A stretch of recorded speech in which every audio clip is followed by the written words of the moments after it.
morning, it's 8 a.m. and this is the news on Mira Business FM. These are the headlines. The UAE has announced that it will exit OPEC and OPEC Plus with the decision taking effect from May the 1st. The move comes after a review of the country's production policy and capacity. It also marks the end of nearly 6 decades of membership. Officials say the UAE will continue to focus on supplying cost-competitive, lower carbon barrels to global markets. They added that while short-term disruptions in the region may affect supply, long-term energy demand is expected to keep growing. The country said its energy strategy remains centered on stability, affordability, and sustainability. The UAE has set out a clear plan to raise its oil production capacity to 5 million barrels per day by 2027. The move is aimed at strengthening its role in global energy supply. Speaking at Al Ittihad News Center, Suhail Mohammed Al Mazrouri, the Minister of Energy and Infrastructure, said the country is moving ahead with the plan. He added that the UAE aims to remain a responsible producer and help meet global supply needs. He also said the decision to exit OPEC and OPEC Plus come after a broad review of energy policies. The review also reflected the growing role of UAE national companies across the energy value chain, both locally and abroad. King Charles III has told the U.S. Congress that the UK and U.S. partnership is more important than ever. He said today's challenges are too large for any one nation to face alone. He also stressed Britain's highest regard and friendship for the U.S., who recalled his mother, Queen Elizabeth II, addressing same chamber in 1991. Lawmakers repeatedly applauded during the speech, which mixed history and light humor and future outlooks. The king later said America's words carry weight and meaning, prompting mixed reactions in the chamber. Earlier, he met with the U.S. President Donald Trump at the White House during a state visit ceremony. That's the news for now. Follow more news on our website, mirabusiness.fm.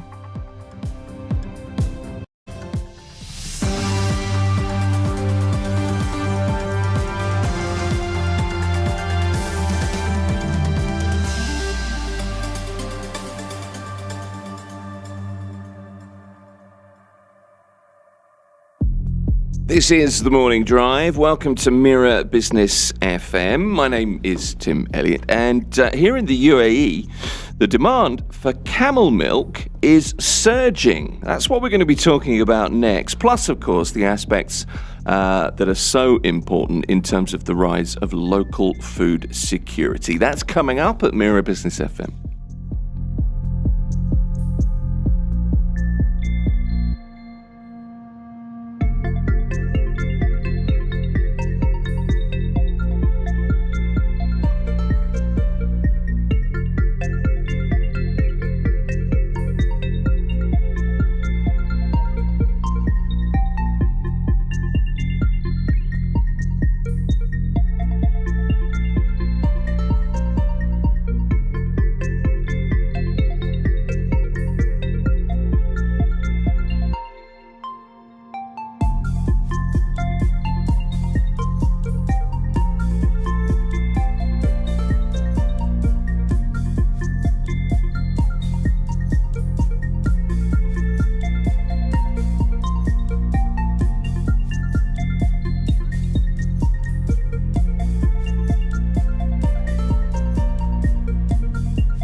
Mira Business FM, where business comes to talk.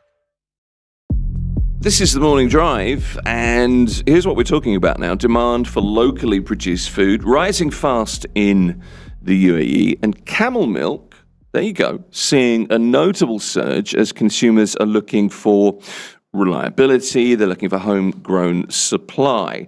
Now, Camelicious is a camel milk brand. It's reporting strong growth across its range, and it kind of highlights a wider shift towards local sourcing and, of course, food security. Joining us is Hesham Abdul Hakim. He's the acting CEO of Camelicious.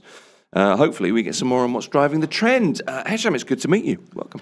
Nice to meet you, Tom. Good morning for you and for all your audiences. Well, look, good to have you here. So, look, in the UAE, the conversation around food security isn't just, a high-level government policy. It's happening on grocery shelves. That much we can see. Consumers are increasingly moving towards locally produced, reliable food sources. And one of the sectors seeing some demand, a growth in demand, is yours, the camel dairy industry. What's driving the recent surge for locally produced camel milk? Where's it come from? Actually, it's come from the food security, as you mentioned. Yeah. It's super critical now for the consumer.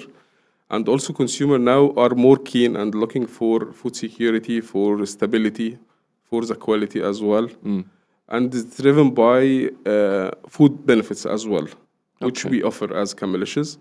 And we commit for the same, because actually it's one of our key promise that our food is come from farm to table within 48 hours.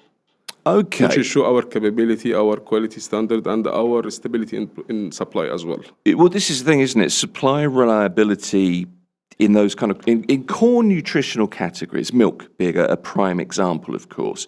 It's a really important point to make. And I suppose in uncertain times, we've been through 60 days of a great deal of uncertainty. Consumers kind of look for, something they can trust. And moving towards, longer life maybe, or shelf-stable camel milk products, that offers a kind of a buffer against the volatility, doesn't it, in supply chain terms? 100%. Actually, shelf life is a key driven for during uncertainty. Sure. And actually, at Camelicious, we offer multiple range. Our fresh milk or fresh flavored milk, it's between 15 days. Also, we offer ice cream for a long time, for 1 year. We offer powder. Powder is super for food security. And we offer with shelf life, it's 18 months. We have our long life, even for export market, was 9 months. For all this shelf lives, give more confidence for our consumer. We are available, even during these 60 days, we are available at all retail, even at e-commerce. And that's why, as you mentioned, that we notice a huge surge in demand during this one. But this has actually come from our capability and our availability on the shelf as well. Okay. How much is it a sentiment shift in the market as well? The feeling that this is a local producer that we want to support, as opposed to, the disruptions in the supply chain. Is it more like a preference for local products, becoming an availability-driven choice, do you think? 100%. Even if you look at it from government perspective or from consumer, even from government now, there's a priority for, if you see made in UAE production, locally produced, all of this support even our business since we are homegrown brand. And also from consumer now looking for stability, security, availability at any place, at any time. Even during this challenge, we are there. I guess it's a like-for-like replacement, isn't it, to standard milk in many ways? If whatever you're using it for. Actually, our consumer mainly looking for value, looking for nutrition, looking for functional values, because our camel milk is offering boost immunity, digestly, easily, naturally energized. All of this is natural. That's why our consumer is more keen about values and availability as well. Okay. What have you seen? How can you describe the impact to your demand over the last few months? Can you put that into context for us? The rise that you've seen, the surge in demand. Actually, we see the rise in all the retail. Even there is a huge demand we have in e-commerce, even like Noon, Talabat, all this online platform. We see a huge demand there, and even in retail. It's a good, and I see this one not a challenge. It was an opportunity for us, and we ace it. It's the sign when you're saying this is when the shelves are emptying faster. Empty shelves is a good sign, as long as you can restock them. It is, but actually we don't need to be there. We need to be available at any time, anywhere. Yeah. This is what one of our main goal: coverage and visibility and availability as well. Okay. Are you seeing new customers entering the category, or is it just increased consumption? Both, actually, to be fair. We have our existing loyal consumers, which we see the increase in frequency. But we did a lot of research before with like YouGov as a market research. Okay. I think there is an increase mainly due to they consume now more camel milk in their daily routine, in their daily ritual, cooking, baking, morning, night, snacks. This is how we see. And also we see new entry and the new consumer, which is they are looking for values, looking for functional and also wellness. That's why we attract a lot of consumers. Okay. How's it been scaling to meet demand? I mean, one of the advantages, I would guess, correct me if I'm wrong, is that your production ecosystem is end to end. So you're all the way from milking, looking after the camels, milking to packaging, aren't you? 100%. Actually, at Camelicious, as I told you, that we are UAE-based company, and we have full-fledged facility. When I say full-fledged, it's starting from farm to sales. We have our own farm. We have almost 7,000 camel. We have our production with a capacity almost or more than 3 million liters per year. We have our sales team. All of this in-house and at our capacity and our facility. This is why it's give us good edge. So for any increase in demand, we can manage. Okay. And we can support as well. The thing at the moment, I mean, we've all experienced this. We have been through a really unpredictable 60 days or so, a couple of months nearly. How have you, particularly during the last couple of months, during the conflict, how have you adjusted your product lineup, maybe your production focus, specifically leaning into long life items to make sure that you meet delivery schedules? Actually, our business is super resilient, and we have a very solid business continuity plan, especially for these circumstances. Okay. And we didn't see any shortage, even in the market, we didn't. However, even for the export market, with all this challenge in logistics and supply chain, we continue to support our export market and domestic market as well. Actually, this is because of, again, our capability and its full-fledged facility. So we can control, we can manage, we can prioritize the products, the country. But at the end, our ultimate goal to fulfill the needs of our consumer, either here or even outside of UAE. Right, okay.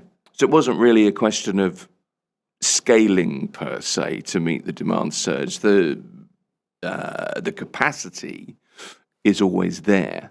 It's just calling on it, isn't it? Yeah, 100%, you are right. But actually, this is one of our competitive edge, that we have our full-fledged facility, we have our farm, we have our production, so we can manage.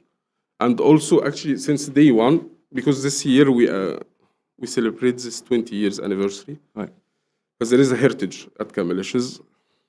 And when this facility built at the beginning, it occupied with technology, with expansion, with innovations. That's why every time we have innovation, we have new products, we are trying to be close to our consumer, trying to be close to their needs. That's why we have this capability. When you started 20 years ago, was there a model for this? I mean, aside from the traditional dairy models, where... Yes, actually, the idea itself started from His Highness Sheikh Mohammed bin Rashid. Okay. It was his vision to integrate and to introduce camel milk into the food global. Okay. Then it was translated to the facility with production. And we have, I think, first production 20 years back. But the aim and the ultimate goal to be exposed across the globe, not only for UAE. That's why now we are keen to explore and penetrate a lot of markets. And we are here now. Currently, we are at UK, at China, at USA, at Europe, at Asia, and soon we will be in Africa. All of this because of the initial vision from His Highness Sheikh Mohammed bin Rashid. How's the acceptance been outside of here? I mean, traditionally in the Gulf, in the Arab world, particularly in this region, it's not an outlandish idea to drink camel milk. But I guess in some countries, it would you treat it with, what's that going to be like? Am I going to like that? How's the reception been? It's the same. I will start from perception. This is perception. That's what I mean. I use You are word right. perception. No, you are right. advising. Absolutely, you are right. Yeah. And that's why, again, I will refer to a lot of research we did before. And we find the most challenging point is not awareness. There is awareness and good level of awareness even for camelicious or for camel milk. Sure. But the main problem or main challenge is for trial. Right. But however, that's why even in last 1 year, we try to be more close to our consumer, to be at events, to attend, to make a lot of activation, to be close and to offer sampling and to see trial. But the good indication, the good reflection, I think whoever is try camel milk, he accepted and he shifted to camel milk. People are, I get. But it's a matter of jump and try. It is. I mean, activations must be really important to you 100%, because you've got to get people across what's that going to be like? Because people are so used to, I don't know if Typical dairy. the established dairy products, You're right. if you like, yeah. Because it's a different, it's not a 100%. different flavour, but it's like a creamier, tangier flavour. I can't really describe If it. you allow me, Yeah. there is a difference between camel milk and another dairy. Yeah. Our camel milk is a super premium product. It's one single product, one single ingredient. And when I say it's one single ingredient, because of the values. Yeah. And our camel milk, as I told you before, it's offering naturally energized, boost immunity, easily digest. Why is all of this? Because there is like different A2 protein profile in our camel milk. We have vitamin C, we have electrolytes, we have B12. All of this is a function and value. It's not about only camel milk. No, there is it's a milk plus there is a valuable benefits and functional values. Yeah. That's why we are a premium. We are a premium product because we are more targeting functional benefits as well. Not Yeah, only no, for- I mean that makes sense. I mean, I got to tell you actually, I think it works really well as a base for chocolate, milk chocolate. I think that's something that could really score. Do you use? Is that something that you can use to help counter the perception that maybe I won't like that? Is that something? Actually, we are now working, and our innovation team and R&D team are working more to make our product more enjoyable, more accessible. So we offer, as I told you, we have plain milk, we have flavored milk with different flavors, chocolate, dates, saffron, strawberry. We have ice cream, pistachio, hazelnut, chocolate, vanilla, and strawberry as well. So we try to be more close, to make our product more enjoyable. Not only as a benefits or functional, no, it's enjoyable and for all the family members as well. Yeah. Okay. What are the challenges or the differences, if any, between camel milk production as opposed to a standard area cow bovine milk production? You are right. There is a challenge. If I will list it, maybe the top two or top three challenges. Sure. First of all, it's come from Camel expertise. Camel is a very unique business, need expertise, and thanks God that we have a good and super team in farm, which is take care of our production, our camel herd, our animal welfare. Also, animal welfare. There is a huge animal welfare standard behind our product to maintain this quality and this consistency. It's not for free. That's why when I say premium, there is a reason behind premium. It's not premium because it's a premium or because of the price. No, because of the value and because of whatever behind the production. Also, when it comes to premium, it's come opposite to growth because you need to balance between growth and the premium as well. And the main challenge for us now to scale it. However, we try to scale the business, but to maintain the same or our applicable quality standard. This is the key challenges we face. That's the next stage, I guess. Something that I was thinking about, what role does shelf life play in consumer choices right now? How important is that in your in Camelicious business? It's super important, shelf life, even for domestic market and export market. Yani. If I will start from UAE market, consumer now looking for availability. And our product is offer 15 days. For 15 days, is give more confidence for the consumer that once he reach to any retail or at e-commerce, he will find our product. It will not be short-term shelf life. No, it will be available.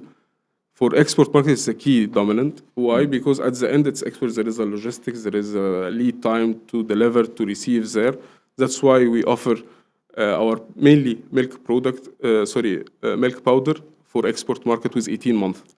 So also the consumers there, he trusts our product and he knows that there is availability and it will sustain with him for a long time. Okay. What about pricing? We're talking about it as a premium, part of the premium kind of dairy segment, I guess. How does pricing compare with traditional dairy products today? Actually, there is a difference, but as I told you, our product is premium. And it's premium because there is a reason behind premium. It's not premium because of the brand or because of the name, no, because of the values behind our camel milk and also our standard. We have a super and high level of animal welfare standard. Plus our consumer, as I told you, our consumer is mainly value driven, not price driven. Yani our consumer mainly is looking for values, for nutrition, for functional values, not for the price. It may be a more traditional buyer in some ways. Do you find that?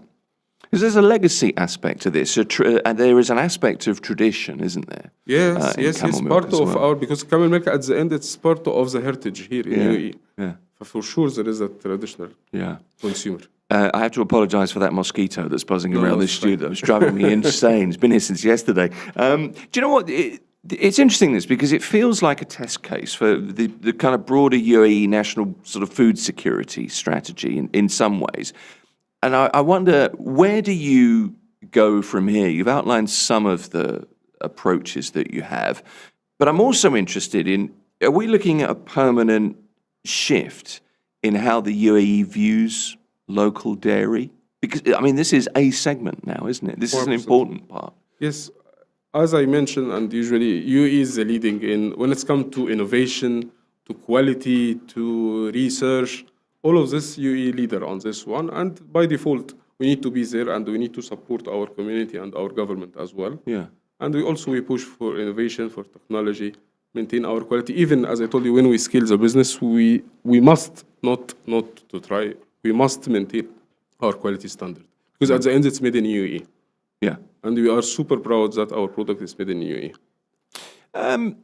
Come on, I've got a couple of quick questions. We've got the news coming up, actually, but consumer trust is really important, particularly for brands like Camelicious. You've got to be consistently delicious. You've got to meet, that expectation.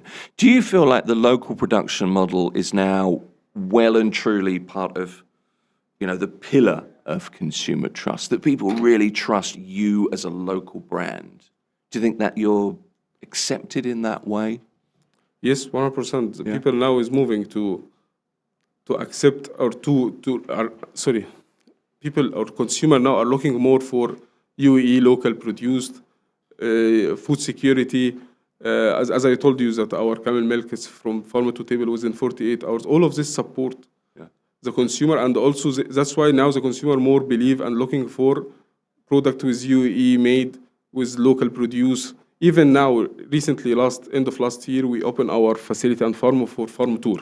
So for all our consumers, they can come and visit our facility, show our capability, show our quality standard. Okay, so people can visit and come and see the camels. 100%. We have our farm tour. That's cool. Last question for you, and this is kind of your kind of long-term strategy in terms of scaling. Exports, whatever you're going to do. Any new products you can tell us about? Is anything exciting coming up or innovations in the pipeline? Actually, recently in Gulf Food, we announced new UHT, our new product, will be soon on the market. This is mainly to support our kids, mainly to support them in their school, also for the export market. And there is a lot of products now in our pipeline. And soon, hopefully by June, July, we'll release some of them in the market. Okay, I said to you before we sat down, Hesham, I know nothing about camel milk, but I feel like I know a little bit more now, so I appreciate it. I hope so.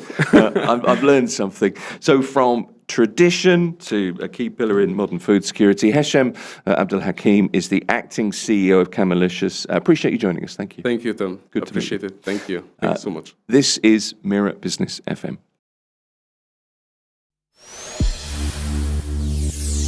Mira Business FM, where business comes to talk.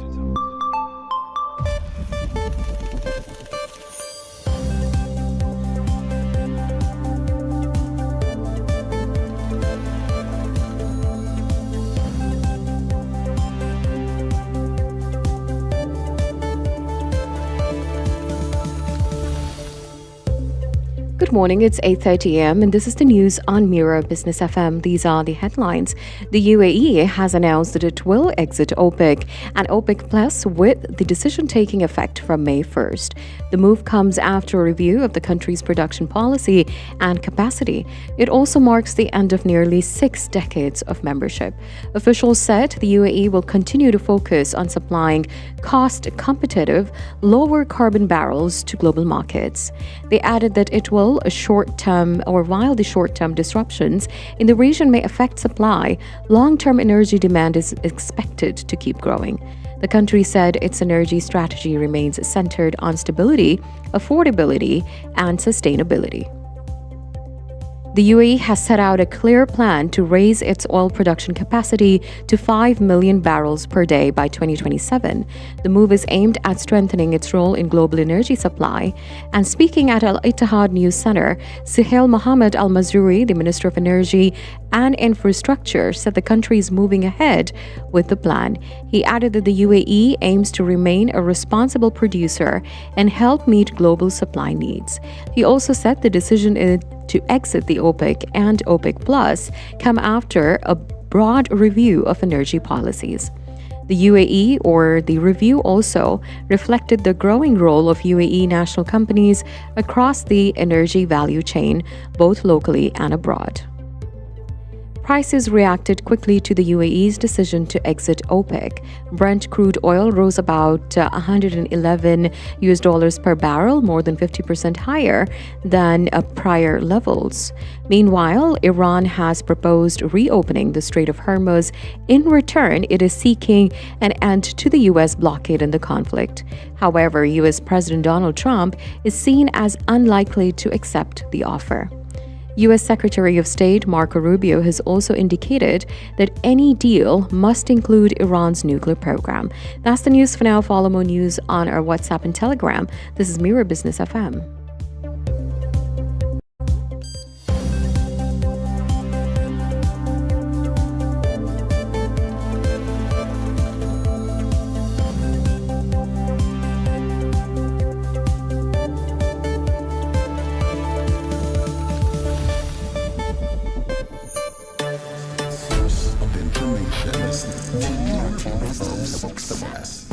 Mira Business FM.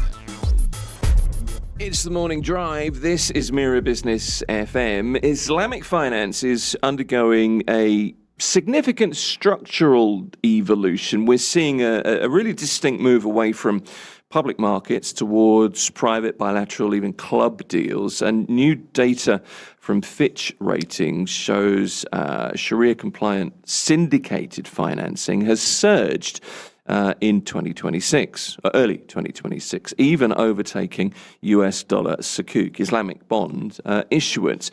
So the question that arises is what's driving this move towards more private deals and what does it mean for regional markets? And I'm joined by Saif Shauki, who is the Islamic Finance Director at Fitch Ratings. Good to meet you, Saif. Thanks for coming in.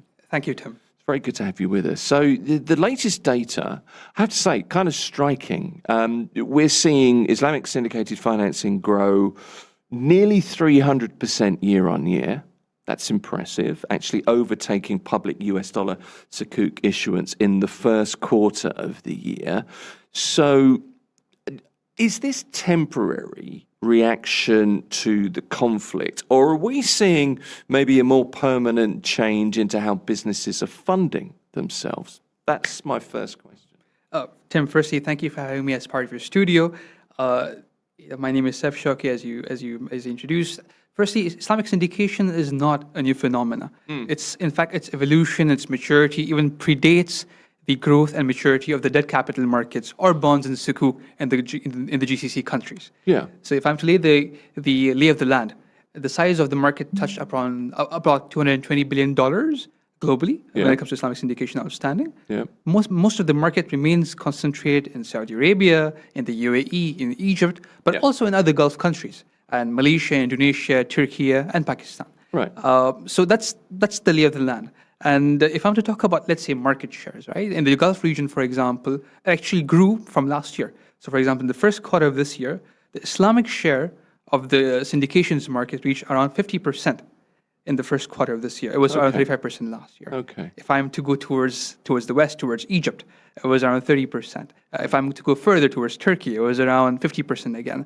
So all in all, is to say that it's not really a new phenomena. It's having a significant role as a funding tool in many of the OIC or countries or the Organization of Muslim Cooperation or Islamic Cooperation countries. What's different this time is that when the Iran war or the US-Iran war started, effectively the US dollar sukuk and bonds from the region became muted. Right. While activity actually in the Islamic syndications was affected. Don't get it wrong; it did get affected. Yeah. Nevertheless, there was activity, there was deals. Actually, as you mentioned, year-on-year transactional growth actually was around 300% growth. Yeah. So this talks to you the viability that even during stress times, it remains a core funding tool. Well, it's interesting. I mean, the figures are headline grabbing, obviously, but give me a context, if you can, of how significant it is that Islamic syndicated financing is overtaking dollar sukuk issuance. So if you look at the last 5 years, right, from COVID times till where we are right now, it's not that it's always been the case that the sukuk or the bond market has been lower in terms of volumes or outstanding sizes than syndications. Actually, there have been times where syndications has outpaced or has bigger size than the DCM market, and there have been times where actually sukuk has outpaced, and vice versa, for example. So it's it ebbs and flows between the years. Nevertheless, what's interesting this time is that historically, whenever we had volatilities, market corrections, geopolitical tensions, Sharia-driven tensions, or changes in the sukuk space, issuances tend to briefly halt before kickstarting again. Yeah. Okay. This time it's different. It's been almost 2 months since the war started, and we haven't seen the other side kick in. While actually, we have seen more activity continue in the banking space. And this is because of the accommodative role of the GCC banking system when it comes to syndications, both Islamic banks and conventional banks. Okay, so it seems then a long-term shift rather than a short-term reaction by issuers. I mean, I will not say it's a long-term shift, right? So, I mean, going one step back. Or a trend that's... Is a trend catching up? Is that a better way to describe it? I don't know. So it is a part of the funding toolkit of entities, of industrial firms, of sovereigns, of energy companies. But I think it helps to set a story of I think it helps to go back to 10 years ago or so, around 2017, when Saudi Arabia, for example, they issued almost for the first time the sovereign dollar sukuk, right? Prior to that, the debt capital markets in the region, when it comes to sukuk and bonds, were not really that active. It's really in the last 10 years or so where you saw the surge of sukuk and bonds. And actually, even post-COVID, where many of the governments in the region, many of the financial institutions, corporates, they wanted to diversify their funding sources. Yeah. And we saw a push in a way of debt capital markets. And that's deliberate. It didn't happen randomly. Yeah. It's on back of strategies by the governments. I'm sure you know about the Vision 2030, plans by the governments in the UAE, Qatar, Bahrain, and many of almost all the sovereigns in the region are active in the DCM space as of now. Syndication, as I mentioned, goes pre that, right? It goes even before the 2017 rise. So will it change the dynamics? Yes, as long as the DCM issuances in the Gulf, the dollar issuance specifically, remains low, the role of syndications, and in particular Islamic syndications, will help cover that funding gap. Yeah. will it exceed that? It's, we know it'll be mainstream funding source of funding in the rest of 2026. But, the evolution of the Iran war, when it comes to scope, when it comes to duration, when it comes, to sustainability of the ceasefire, that will set this pace. Yeah. Okay. How are banks supporting the growth in the GCC? So, the GCC Islamic banks, they have a very interesting role, right? They are not only involved in the syndications market domestically, i.e., for example, UAE banks funding UAE projects. Yeah. They're also involved cross-border, whether it's in the other GCC countries, it could be with entities in Egypt, entities in Turkey, across other jurisdictions, for example. So they have been actively supporting the syndications market and, frankly, even the sukuk market, as they are not only key arrangers of Islamic syndication and sukuk, they're also key investors in syndications, key investors in sukuk, and also arrangers of these instruments.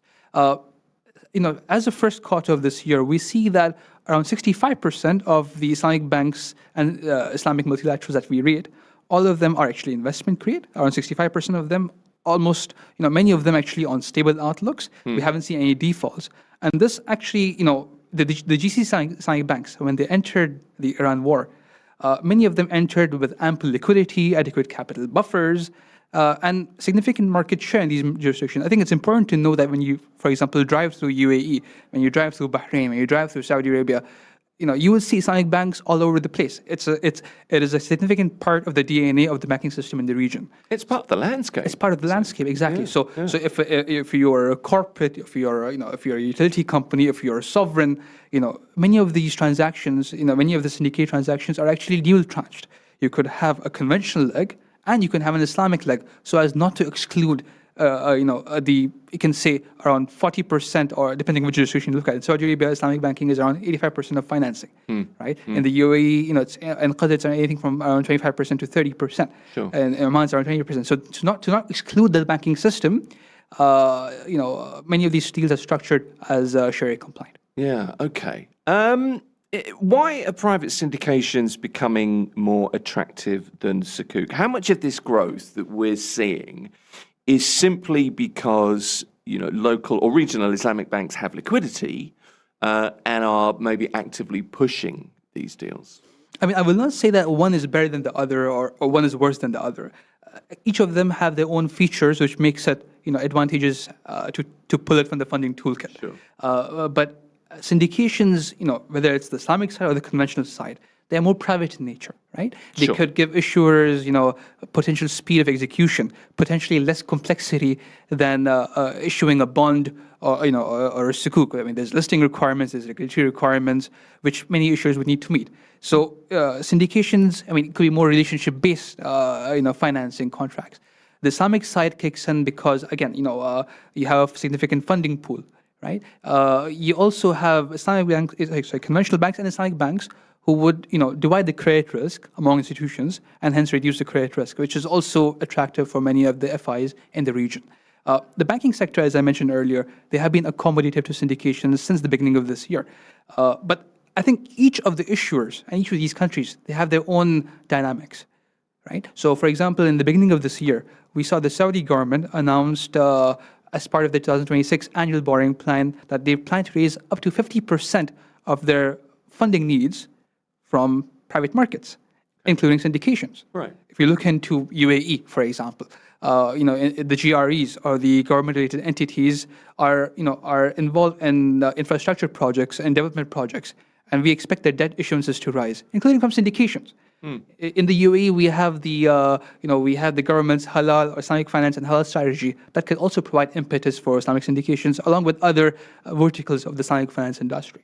In Egypt, we know that there is a sizable external funding needs, and Egypt has strong support for both multilateral institutions and bilateral institutions, which will support their syndication story. Okay, can I make an observation, then ask you for an observation? Syndicated deals are private deals, right? So they don't provide the same kind of marketing or visibility, like a public sukuk listing does on Nasdaq Dubai or the stock exchange in London, wherever. So I suppose, in a way, companies are kind of sacrificing visibility, brand visibility, because, for the sake of speed in some ways. Is that a reasonable assessment? I mean, as I mentioned, each of these venues, they have their own advantages, right? So to save that, you're sacrificing on media visibility is not something I will comment on. But, when we had, I believe it was in February, when Saudi Energy Company, formerly Saudi Electricity Company, they raised around $4 billion from Islamic syndications. We had, Emirates Global Aluminium. Around $5 billion of facilities, including an Islamic tranche. We had Emirates Islamic in the UAE. We had Dubai Aerospace Enterprises. They were able to attract significant sources of funding from both regional and international investors using, a part of the funding mix using, Islamic syndications. Even in Turkey, we had Turkcell issue $1 billion.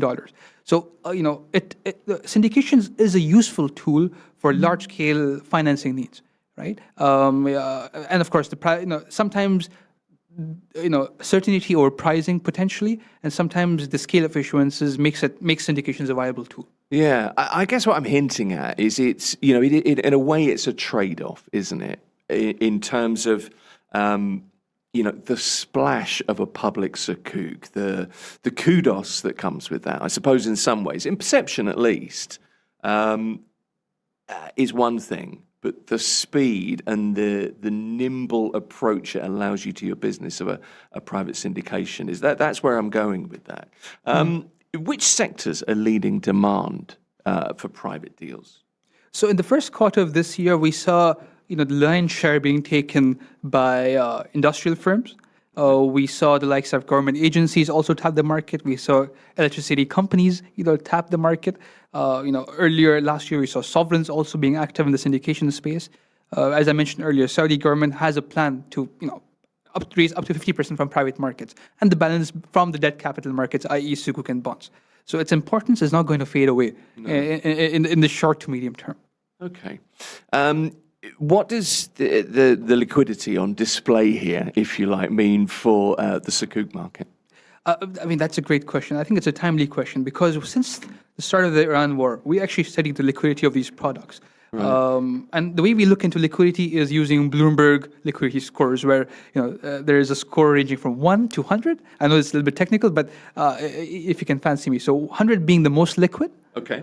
And with the highest liquidation cost, in other words, one being the least liquid.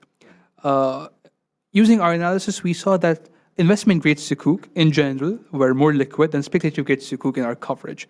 But since the start of the war, both the categories actually fell in terms of liquidity scores. But the fall of the speculative-grade sukuk actually was much more steeper than the investment-grade sukuk. The impact actually is also visible when it comes to sectors. We see that sukuk issued by corporates were significantly less liquid compared to, let's say, sovereign sukuk or supranational sukuk. The impact also varies by countries. So, for example, sukuk issued by entities in Indonesia or Malaysia or supranationals, like Islamic Development Bank in Jeddah, for example, their sukuk were much more liquid compared to sukuk in the region, whose liquidity of their both sukuk and bonds in the Gulf, it fell. But actually, it's not only a Gulf story. Even sukuk issued by Turkish entities, Egyptian entities, their liquidity also fell. And I think the evolution of liquidity varies depending on the scope of the conflict. Okay. What about investor appetite for sukuk? What's the effect been? That's a brilliant question, Tim. So, we have not had, many dollar sukuk issuances and bond issuances from the region.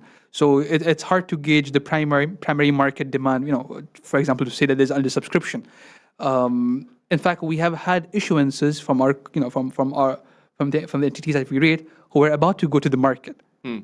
But their plans were either, kept on hold or they were shelved because of the conflict that started. Yeah. But if I'm to, gauge at the secondary markets, an interesting trend was emerged.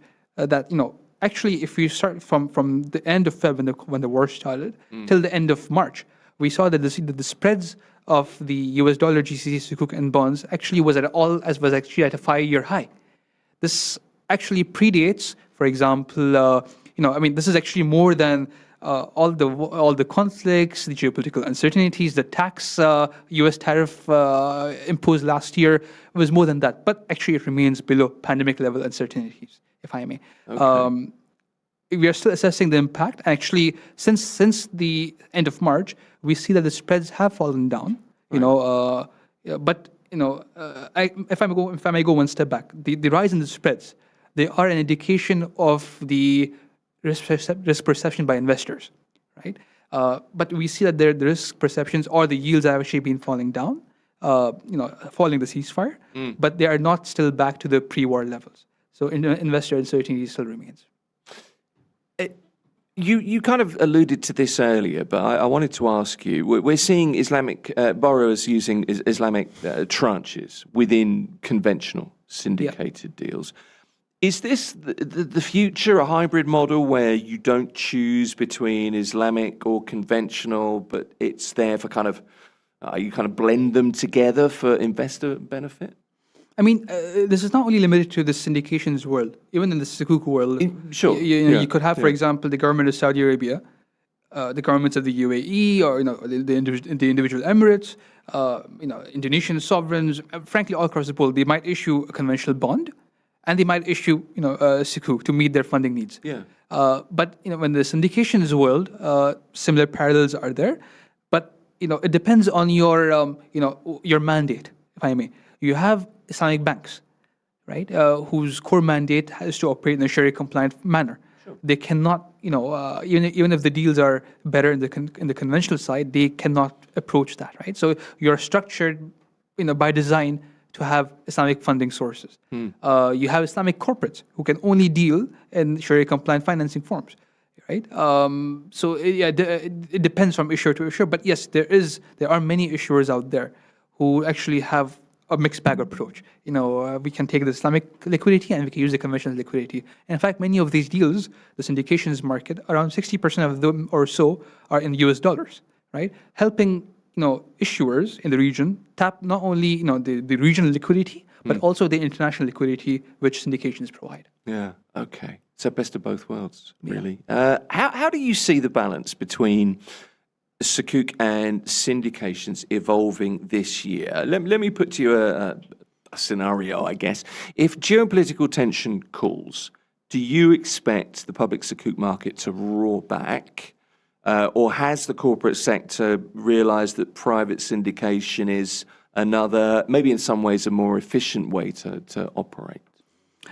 A brilliant question again, Tim. I mean, we need to go back to last year or the end of last year. It was a strong year when it comes to issuances in the Gulf. The GCC debt capital markets, i.e. Sukuk and bonds, the size actually crossed $1 trillion.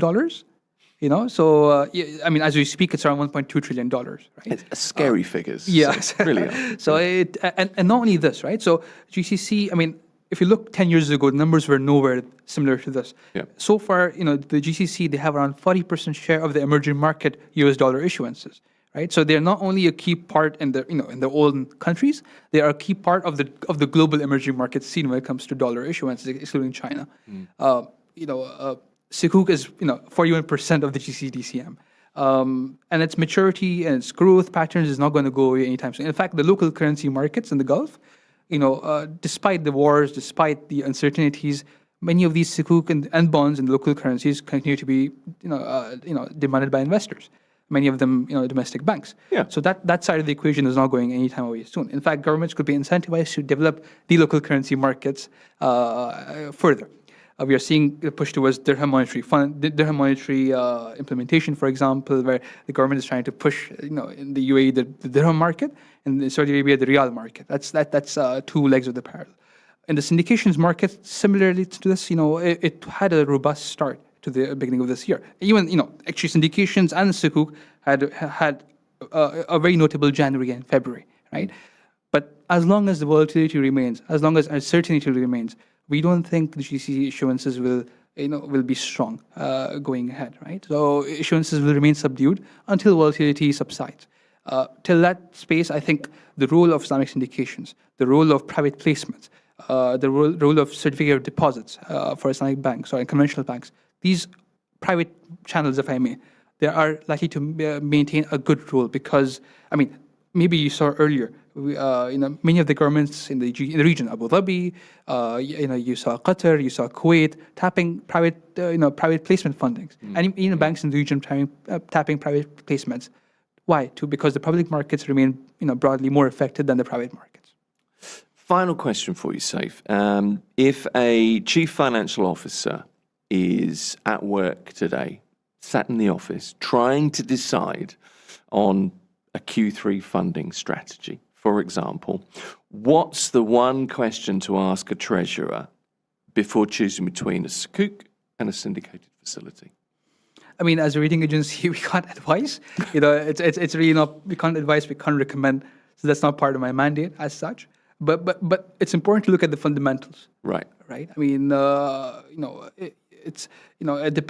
have to look at what's the lay of the land, what's the investor appetite, what's the pricing dynamics which you could be entering into, and frankly, it differs from issuers to issuers. Right. There is no one cap fit all. Right. So I mean, having said that, most of the corporates in the region, they remain reliant on bank funding.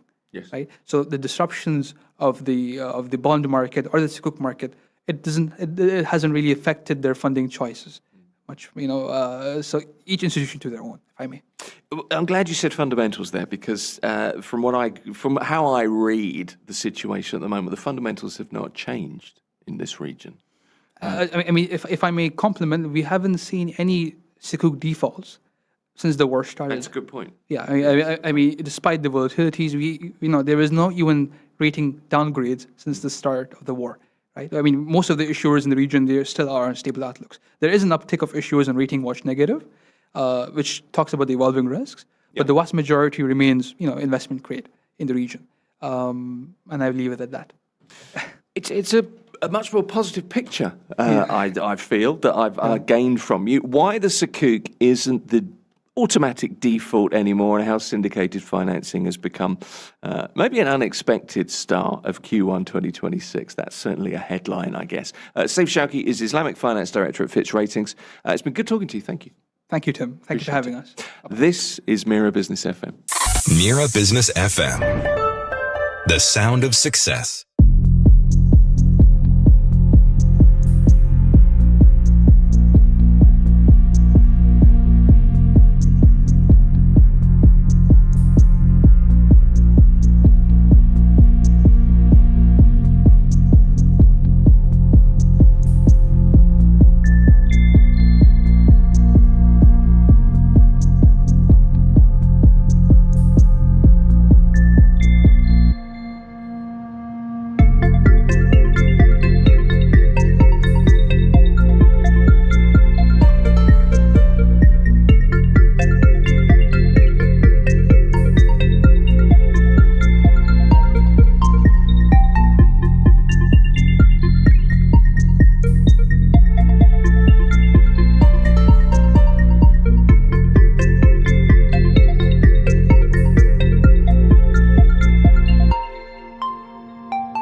morning, it's 9 a.m. and this is the news on Mira Business FM. These are the headlines.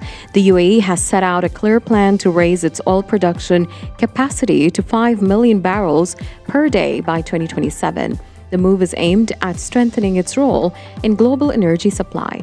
Speaking to Al Ittihad News Center, Sahil Mohammed Al Mazruri, the Minister of Energy and Infrastructure, said the country is moving ahead with the plan, and he added that the UAE aims to remain a responsible producer and help meet global supply needs. He also said the decision to exit OPEC and OPEC Plus come after a broad review of energy policies. The review also reflected the growing role of UAE national companies across the energy value chain, both locally and abroad. King Charles III has told the US Congress that the UK and US partnership is more important than ever, and he said today's challenges are too large for any one nation to face alone.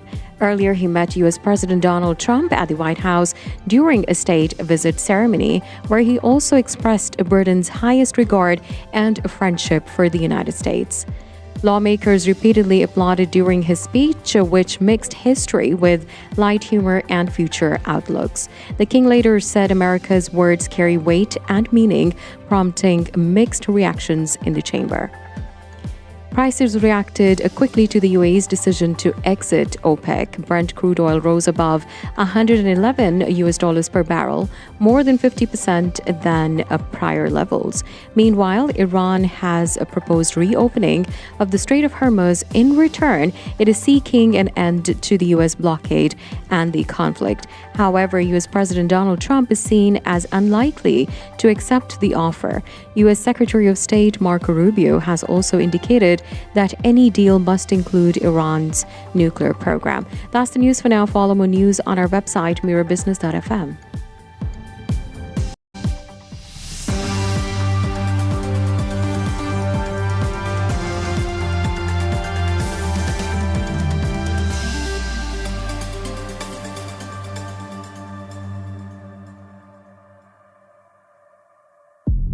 This is the Morning Drive. It's Mira Business FM. Coming up, we are talking property. My guest is the main columnist for The National when it comes to real estate. So, on our best behaviour next at Mira Business FM.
Mira Business FM, where business comes to talk. It's the morning drive. Mario Volpi is the presenter of the Dubai Property Podcast. He is a columnist for The National. He's an all-round property expert / good guy, and he's here. Good morning. It's nice to see you. Thank you. Nice to be here. I'm liking the glasses, by the way. Thank I like the light blue contrast against the Chelsea blue of the suit that you're wearing. Chelsea badge today as well. Yes. Well, in honour of our victory against the let's call them the enemy that is Leeds from the 1970s. Yes. Big game because we are so bad. But yeah, another final. So let's see. Well, you could end up with silverware. That's, remarkable this season. But absolutely. Well, we call it the manager bounce for Callum. Good old Callum. He's had a good run. When he first took over for one game, he drew with Man City. He did well, yeah. And so he's played 2 games, drawn 1 and won 1. So he's unbeaten. So yeah. Not many Chelsea managers with that record in the last 15 years, is there? Did I ever tell you my younger sister is an avowed Chelsea fan? Oh, I didn't know that. I don't know. Well, we've estranged her because that shouldn't happen in our family. We haven't really, but she's a Chelsea fanatic. So you've now got North London, West London, and East London. Yes, covered. I know. South London, Crystal Palace? No one? No, that's a non-existent place. No, all family from East London originally, and then we kind of branched out from there, but I don't know how that worked. Don't ask me. Nice to see you. I was just going to mention, first of all, before anything, Mario, webinar today. So you've got like a day of answering questions from people. I feel for you. Yeah, so... Yeah, this has come around quite quickly. And so today at 1:00, I'll be attending a webinar that is being hosted by the business editor, Salim, at The National. Right. It's their basically a property Q&A.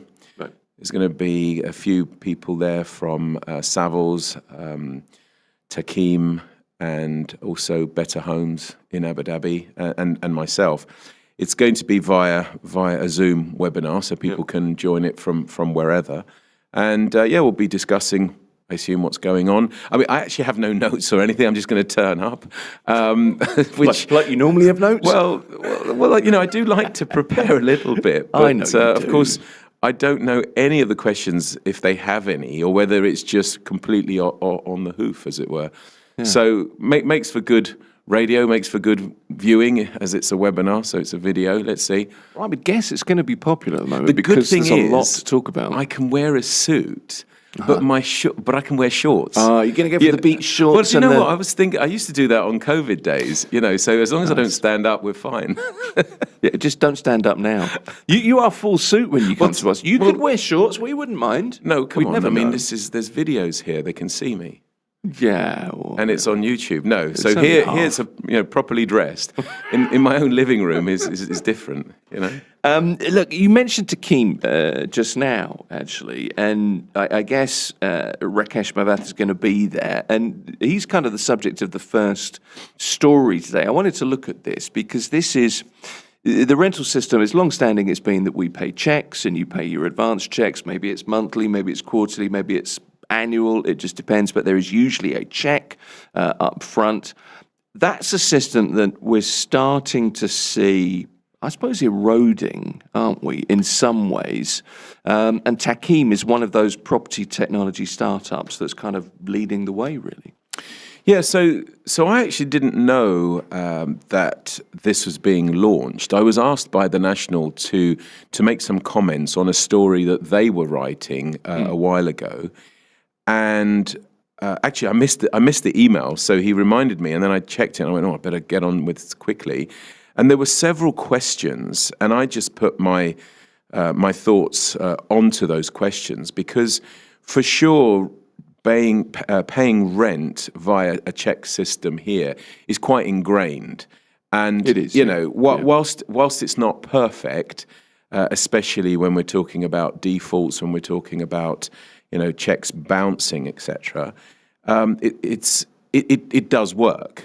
I'm saying it's got its faults, but in the main, it works. Yeah. And the fact that whether it's 1 check payment or 12 check payments, you have to make all those payments to the landlord at the start of the agreement, they always say possession is 9/10 of the law, and the landlord would have in his hand 6, 12, whatever, however many checks. It's a level of confidence with that, isn't it? Now, of course, they then have to be submitted, and then you just kind of hope and pray as a landlord that they do clear.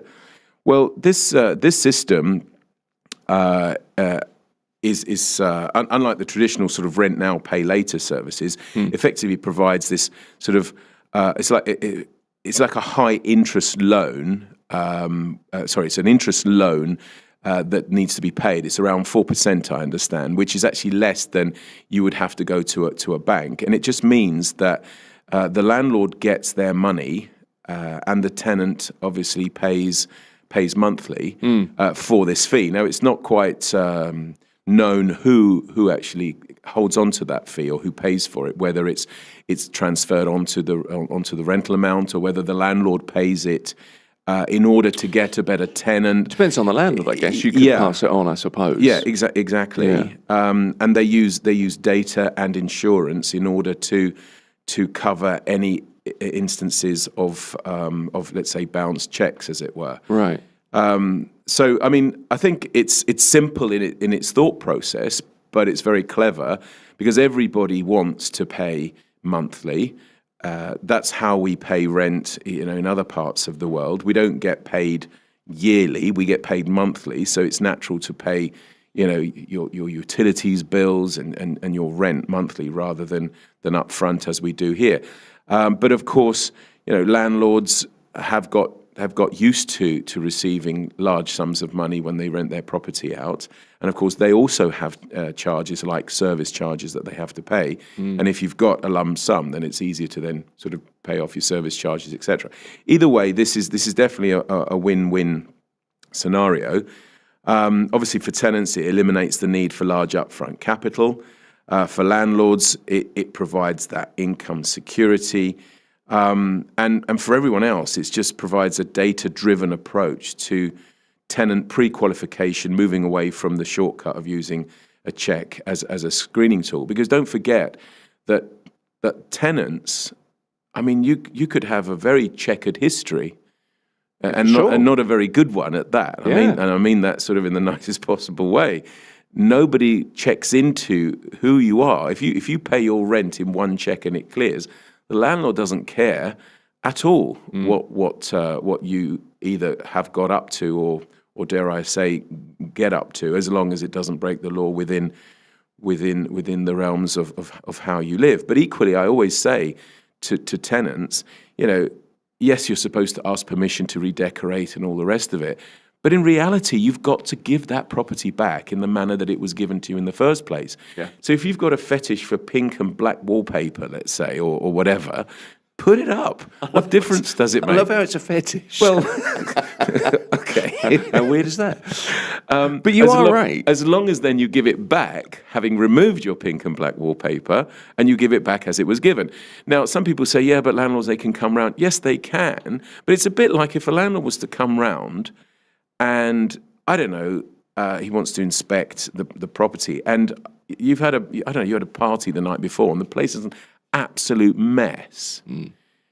He's got no right to tell you how to live, because that mess won't be there when you hand it back. And if you do, clearly you'll have to lose your deposit or whatever to clean it up. But that's the point I'm trying to make. Yeah, okay. That it doesn't really matter.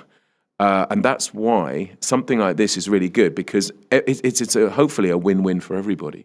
Well, it's pretty straightforward, isn't it, contractually here, that you get a property in a particular condition. It's painted white or magnolia, and that's how you hand it back.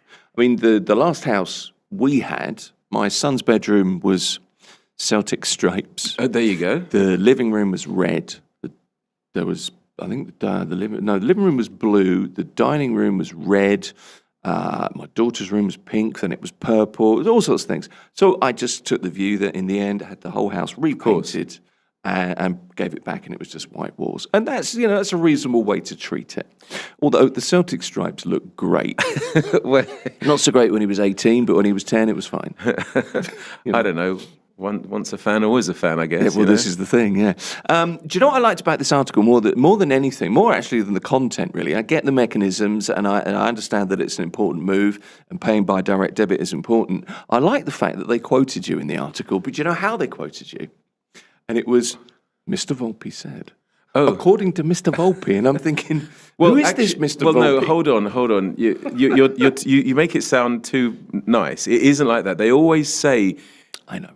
Mario Volpe something, and then they refer you. Yeah, this is true. To Mr. Volpe. It's a bit like when you say the DIFC. The first time you say Dubai International Financial Centre, and then the rest is always DIFC. So, but yeah, I knew I was going to be quoted because I helped to write the article. That's the point I was trying to say when they sent me the email.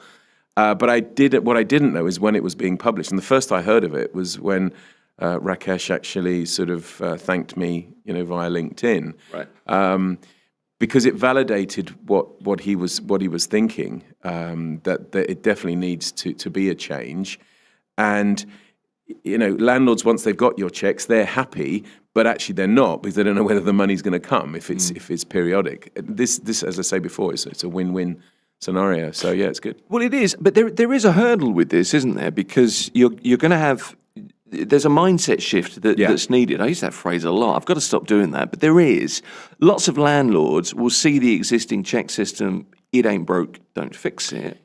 And it's free and it's effective. And there is that 4% cost here. So I guess that's something we have to get past. Yeah, I mean, the check system is obviously something that, it's not merely a payment method. It's ingrained in the psyche here, isn't it? It is. And that's something that, whilst in the main it's not broken, we've realised that actually it's not perfect. And when you do have, dare I say, rogue tenants, and they are out there just like rogue landlords are. There's problems on both sides. Sure.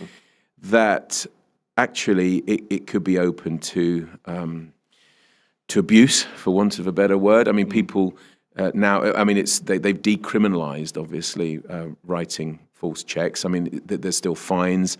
It's still frowned upon. But whereas before, you would definitely go to prison for it. You don't now. So I don't know. It's I think it's good. It's not the first time. Other companies have done this as well. So now there's a bit of a choice. And I think that in some respects, the more the merrier, because ultimately tenants will be able to pay their rent monthly, and landlords will be able to justify, I guess, their rents and be happy that they're actually going to get paid every month, because a lot of the time they have mortgages to pay. Well, that's right. I mean, good, I think, for institutional landlords, professional portfolios, because, it offers predictable, I suppose, cash flow, which is a useful thing. And let's see if it filters down to private landlords, wider market. Well, I think it will do eventually. And like anything, the system will improve. Whenever you get anything new, especially from a technology front, it's big and it's bulky, and then all of a sudden it gets smaller and thinner. I mean, just look at TVs nowadays. They're paper thin, whereas I remember my dad's old TV, which was huge. I love big CRT TVs. And had sort of the mahogany wood on the side. They were furniture, weren't they? I know. Well, everything gets thinner apart from me. Us. Yeah. Yeah. Unfortunately. But there you are. That's a philosophical point. We'll move on to the next thing. Do you know, in the last couple of weeks, I think it's actually the last 2 weeks, isn't it? We've had record sales, record real estate sales of 500,000 dirhams. And this is a beachfront residential plot, another record breaker, 377 million dirhams on Naya Island. And this is a new record benchmark for ultra-prime land values. So this is a plot, nearly 53,000 square foot plot. I mean, it's a decent plot, though, isn't it? It's a big-sized plot. Yeah, so it is. So this is going to be an amazing villa for somebody, isn't it? For sure. Sorry, excuse me. No, go on. I mean, the thing with this, do you know what's interesting about this is the value of the land, right? Approximately 9,500 dirhams a square foot of the gross floor area. Exactly. It doesn't, I mean, it's a lot of money, of course it is, but it's not No, because they were selling even up to 11,000 square feet as well. right, So 9.5 actually is, as I say, is not bad. But what's interesting about this is beachfront. This is proper beachfront. Somebody is going to build a home, a mansion, whatever here that literally you step out of the house and you are, feet, meters away from the sea. Gently. Exactly. Yeah. So actually, when you look at it like that, and you can see that any prime property that's beachfront is the one that creates the stir and gets all the headlines. This is normal, and of course, these are all going to be. Naya Island at the moment it's all under construction. Is going to be proper prime.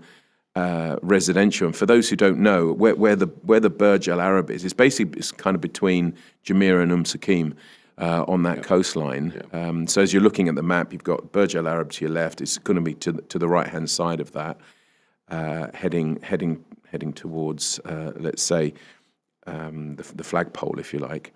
Right. So yeah, ultra prime. I mean, it's the sort of second highest residential sale since the start of this year, and actually one of only 4 residential transactions that have exceeded 350 million this year. And when you consider that, all I keep hearing is we're in conflict. I mean, these records just keep tumbling. It is either clear to me that the top end do not care is probably not the right word, but they're just brushing aside what's going on today, because something like this is definitely going to be for the future. It's going to take time for it to be built, and I assume that the buyer is just looking at the plot and what it could be worth in years to come. But the top end is really going great guns. I mean, there are just so few of them. 91 plots. Naya Island, so real low density, so very exclusive. So, where else are you going to find that? Well, that's just it. It's the rarity, isn't it? And I think people are definitely hedging their bets, not just from a lifestyle point of view, because it's still an investment. I mean, 377 million dirhams. That's a huge chunk of cash, and of course they then got to build the thing. And something that size, if it's on a 52,000 square foot plot, I mean, it's going to be at least 30 to 40,000 built up, I would have thought, and it just beggars belief what it's going to be like, and the cost of actually building that, this is going to be probably well over 400 million, 450 million total cost, I would have thought. Well, you would have thought at least that, wouldn't you? I mean, the one thing about this, though, is, and if you look at the last month of us talking, in the last 3 weeks of us talking, record, and what that gives you is a signal of confidence in the market. And it, generally speaking, it filters down from the ultra high net worth to the likes of you and I. Yeah, well, that's what I'm saying, that clearly the top end is thinking that whatever is going on geopolitically today is not going to be there forever. Now, obviously, we don't know at all what's going to happen in terms of any changes, or whether it's going to be more of the same, just we are not, at loggerheads with each other, et cetera, et cetera. But, the UAE is constantly making adjustments, and whatever's put in front of it gets over and makes sure that the residents and everyone else is going to be okay. I mean, I heard an expression by Sheikh Mohammed, president of the UAE, saying that everybody's an Emirati. You can buy that on a sweatshirt now. Well, no, exactly. They are looking that every resident is basically being regarded in the same vein as obviously the locals. So that's encouraging as someone who obviously is an expat. And in the knowledge that whatever is thrown at us, it's not going to be a them and us scenario. We're all in this together. We'll all get out of this together.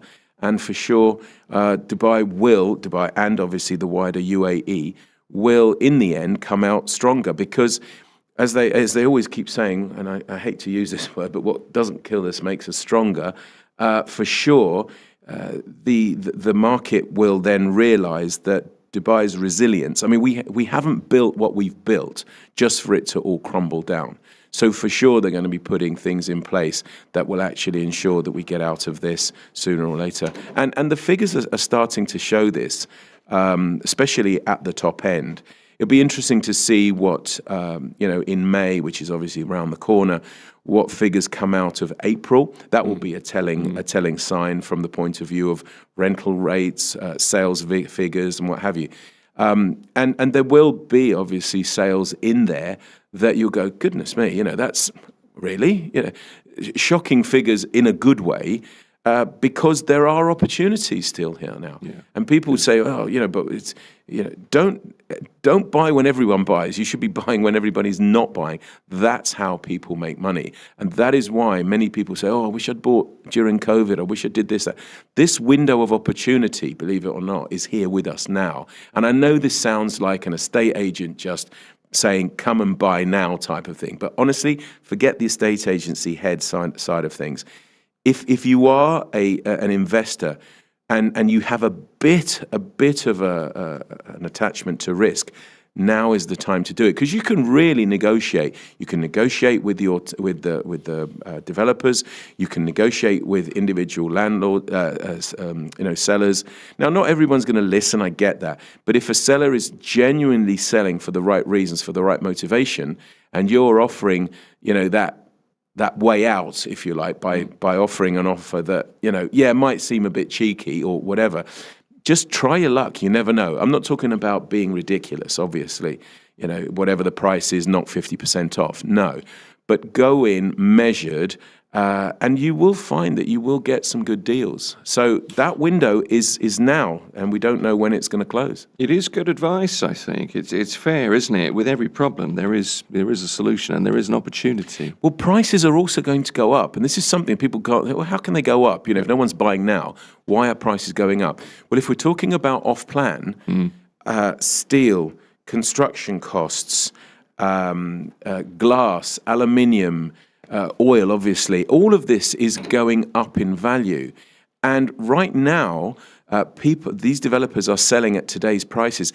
They're going to have to factor in these increases that they're going to have into the buyer. Now, all the benefits will still stay there. Probably you'll still have DLD waivers, you'll still have good payment plans, whatever, but the prices will have to move. So ultimately, the buyer will be paying more, even though the benefits seem that they're still there. Prices are definitely going to go up sooner or later. They are. Mario Volpi is here this morning at Mira Business FM. We've been talking about Dubai's long-standing rental system, beachfront residential plot on Naya Island, selling for 377 million dirhams, another new record. We're going to look at new contracts awarded, Ras Al Khaimah's residential property market, the announcement as well of Dubai's Gold Metro line. And there'll be some more too. Mario sticking around for another half an hour or so. Right now, just after 9:30, the news next at Mira Business FM.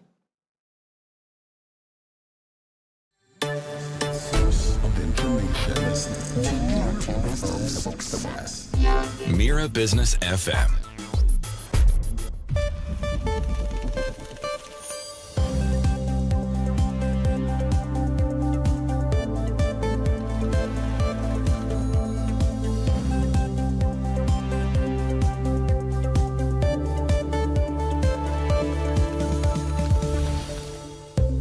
Good morning, it's 9:30 a.m. and this is the news on Mira Business FM.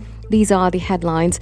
The UAE has announced that it will exit OPEC and OPEC Plus with the decision taking effect from May the 1st. The move comes after the review of the country's production policy and capacity. It also marks the end of nearly 6 decades of membership. Officials say the UAE will continue to focus on supplying cost-competitive lower-carbon barrels to global markets. The country said its energy strategy remains centered on stability, affordability, and sustainability. The UAE has set out a clear plan to raise its oil production capacity to 5 million barrels per day by 2027. The move is aimed at strengthening its role in global energy supply. Speaking to Al Ittihad News Center, Suhail Mohammed Al-Mazroui, the Minister of Energy and Infrastructure said the country is moving ahead with the plan, and he added that the UAE aims to remain a responsible producer and help meet global supply needs. He also said that the decision to exit OPEC and OPEC Plus came after a broad review of energy policies, and the review also reflected the growing role of UAE national companies across the energy value chain, both locally and abroad. Prices reacted quickly to the UAE's decision to exit OPEC. Brent crude oil rose about or above $111 per barrel, more than 50% higher than the prior levels. Meanwhile, Iran has proposed a reopening of the Strait of Hormuz, and in return, it is seeking an end to the U.S. blockade and the conflict. However, U.S. President Donald Trump is seen as unlikely to accept the offer. U.S. Secretary of State Marco Rubio has also indicated that any deal must include Iran's nuclear program. And now for those tracking remittances, here's a quick market and currency update. Bitcoin is trading at around 77,236 USD, and 1 dirham equals about 25.80 Indian rupees, 76.5 Pakistani rupees, 33.48 Bangladeshi taka, 16.76 Philippine peso, 14.38 Egyptian pound. Meanwhile, 1 British pound is equal to 4.96 dirhams today. That's the news for now. Follow more news on our website, mirabusiness.fm.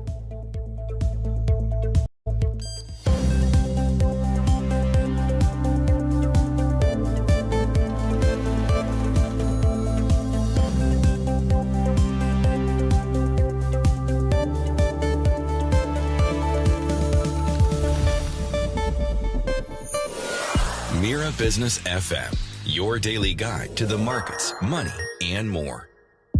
It's Mira Business FM. It's the morning drive. It is our weekly roundup of real estate news. Mario Volpi is here, presenter of the Dubai Property Podcast and columnist for The National, and loads of other stuff besides.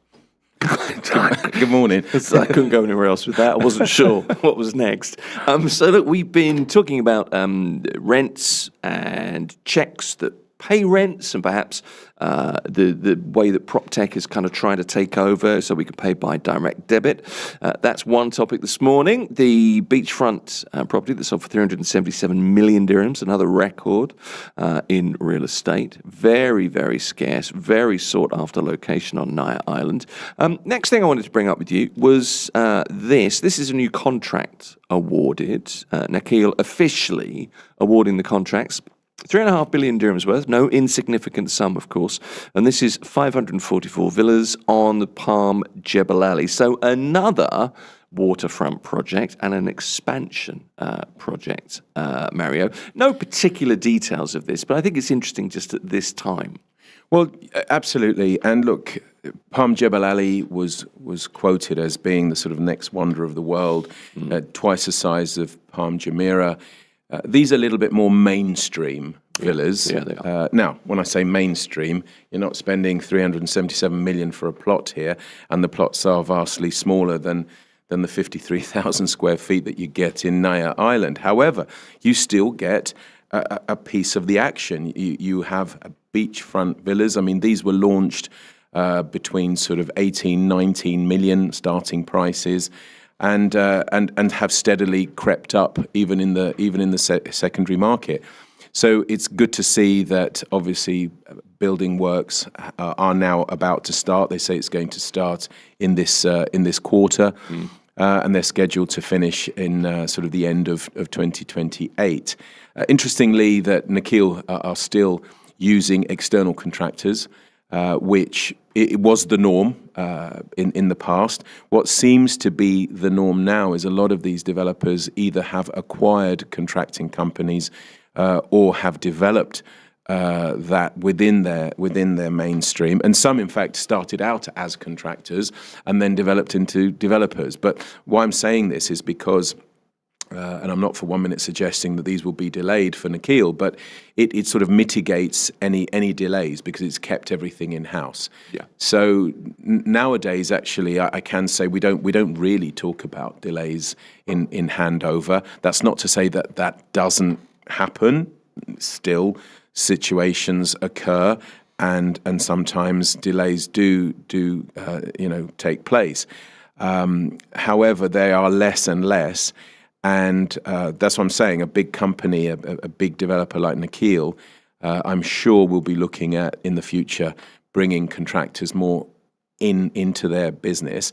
But this is important. They've now got United Engineering and Jinko General Contracting who have been awarded these contracts, and I'm sure that they have very strict contracts as well, because clearly the name of Nakheel is written all over there, and if there are going to be delays or any issues, then of course the buyer always blames the developer and not the contractor. So I'm sure these contractors here have read through their contract very well and have said, okay, fine, we can do this. Otherwise, they wouldn't have gone for it. Well, it's the wording here that stands out. The construction work is divided between two major UAE contractors, fine. But it's this: to accelerate development across the island's first 6 fronts. So I think your point there is acutely observed that this is going to happen. I can feel some arguments down the line are going to pop up. Oh, that's not me, that's not in my contract. You know, the usual sucking air in between the teeth when you talk to your builder and he goes, oh, it's going to cost you. I love those conversations. That's the mechanic thing as well. Oh, that's going to cost. That's expensive. Why didn't you tell me before I put the taps in? I didn't ask for gold. Actually, that's funny. I'm bringing that up because that actually is raw for me. It happened yesterday. So my wife actually called me and she says, I don't know, something's really niggling me. So we're doing this place up in Fulham, as I may have mentioned. So it's from top to bottom. And the bathroom, so the bath has arrived and they've put it up against the wall on one side, but she's such a perfectionist. She says, I don't know whether it should be in the middle of the wall. I don't know whether it looks weird or not. And I said, I'm sure it's fine. She then sent me a picture and I said to her, look, it's fine. But if you're not happy with it, just ask them to. She says, yeah, but the taps are in. That's why I mentioned the taps. Oh, I see. And I said, well, get the taps removed. Yeah, but the tiles are up, you know. So that small change could be a catalyst of these, like a house of cards collapsing. Anyway, I think I've convinced her it's fine. Okay. So, and I said to her, look, we've got a shower there as well. You're probably never even going to use the bath. It's there just for resale purposes in the future. She goes, yeah, good point. Yeah. Do you know what happened though? I don't know. I've not met Mrs. Volpe, but in 2 years' time it'll come up. We bolt upright in the middle of the night. I knew that bath was wrong. Well, no, so be ready. No, I think now she has a chance to see. I look around me and I see all these lovely potted plants and greenery. She now has a chance at the end of the bath, because there's this gap which wouldn't be there if you move the bath slightly over, to put a bit of greenery. Nice. And the tiles are, I'm going to say green, but you know, there's many shades of green, so don't shoot me, as it were, going, ugh, green tiles. It wasn't going to. Well, you might not, but people might be listening. Anyway, I've seen pictures. It's actually quite nice. It works really well. To then have a nice, you know, green, proper living plant at the end of, and get some moisture when you have a steamy shower or whatever. So I think it will work very well. Okay. That's such an insight into your life and the way your mind works.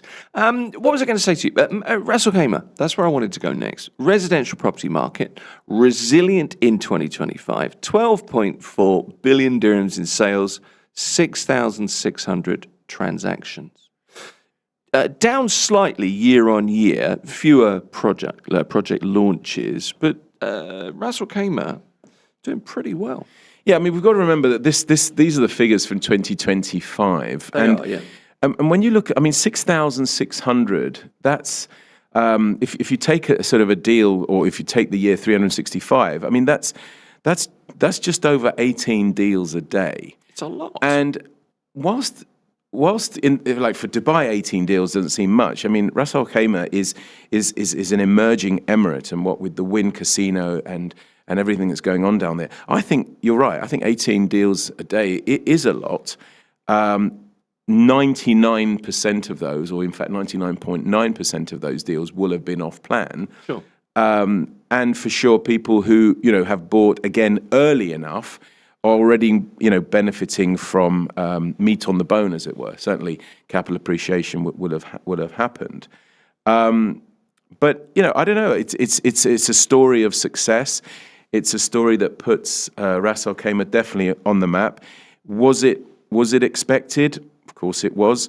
From that point of view, it's they definitely announced it well. The Wynn Casino took a punt. They could have gone anywhere.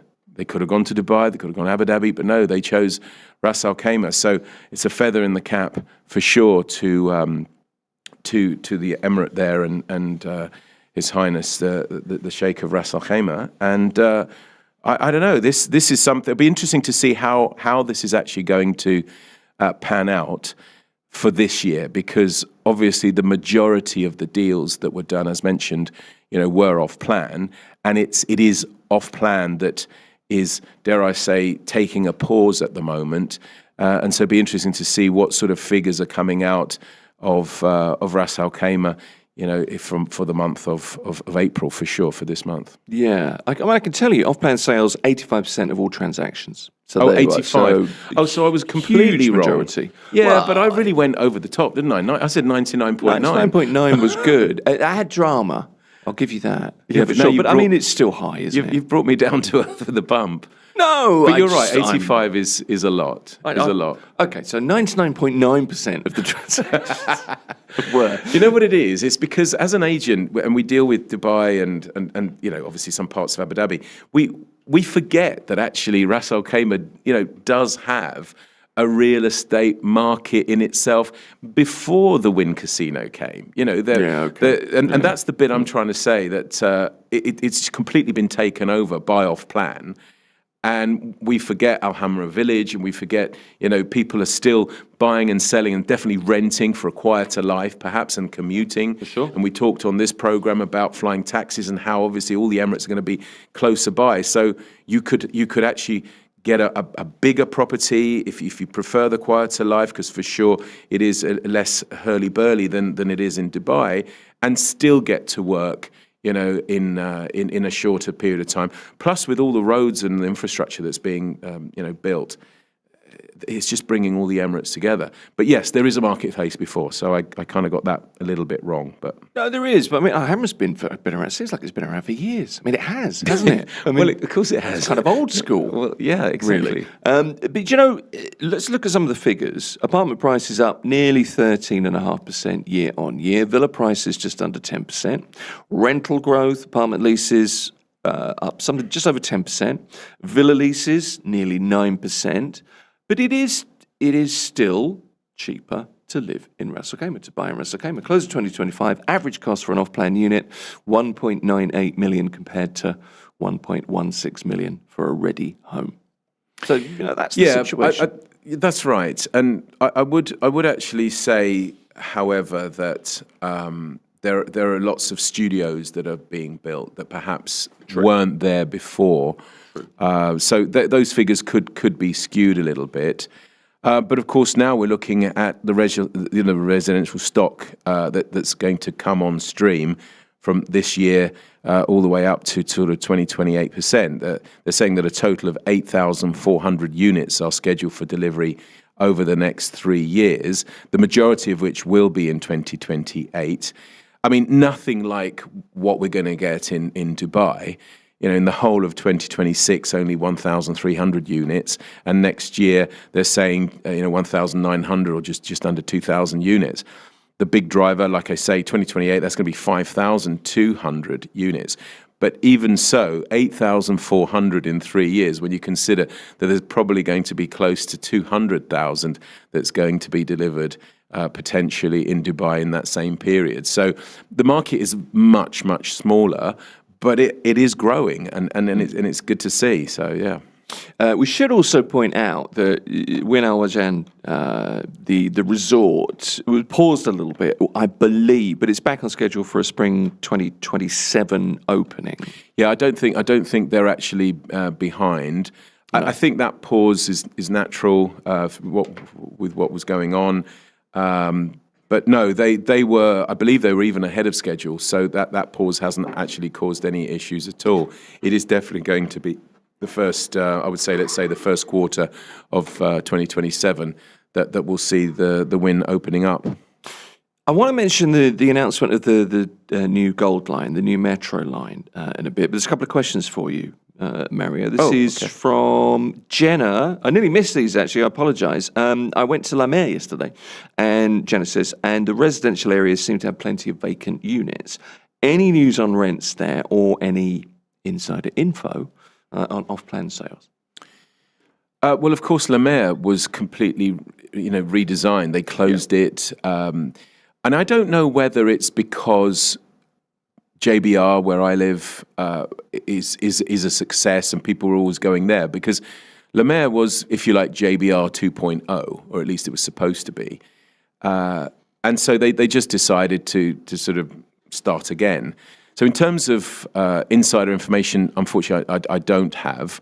And actually, I've only ever been there once, and that's probably why, if I'm replicated over and over again, why it didn't succeed, from the point of view that hotels, restaurants, cafes, they need life, they need people to come there. So they do. And I know there was a water park there, but I don't know. Because I have maybe because I have JBR on my doorstep, but why would I go somewhere else? I kind of. Maybe that's just me, but if everybody did like me and didn't go, that's why probably it wasn't a great success. Do you know what? I'm thinking as well. I only went there once. Well, so I'm backing up your theory. So you see, there's two of us. So one person who's left the room, but I mean we're now.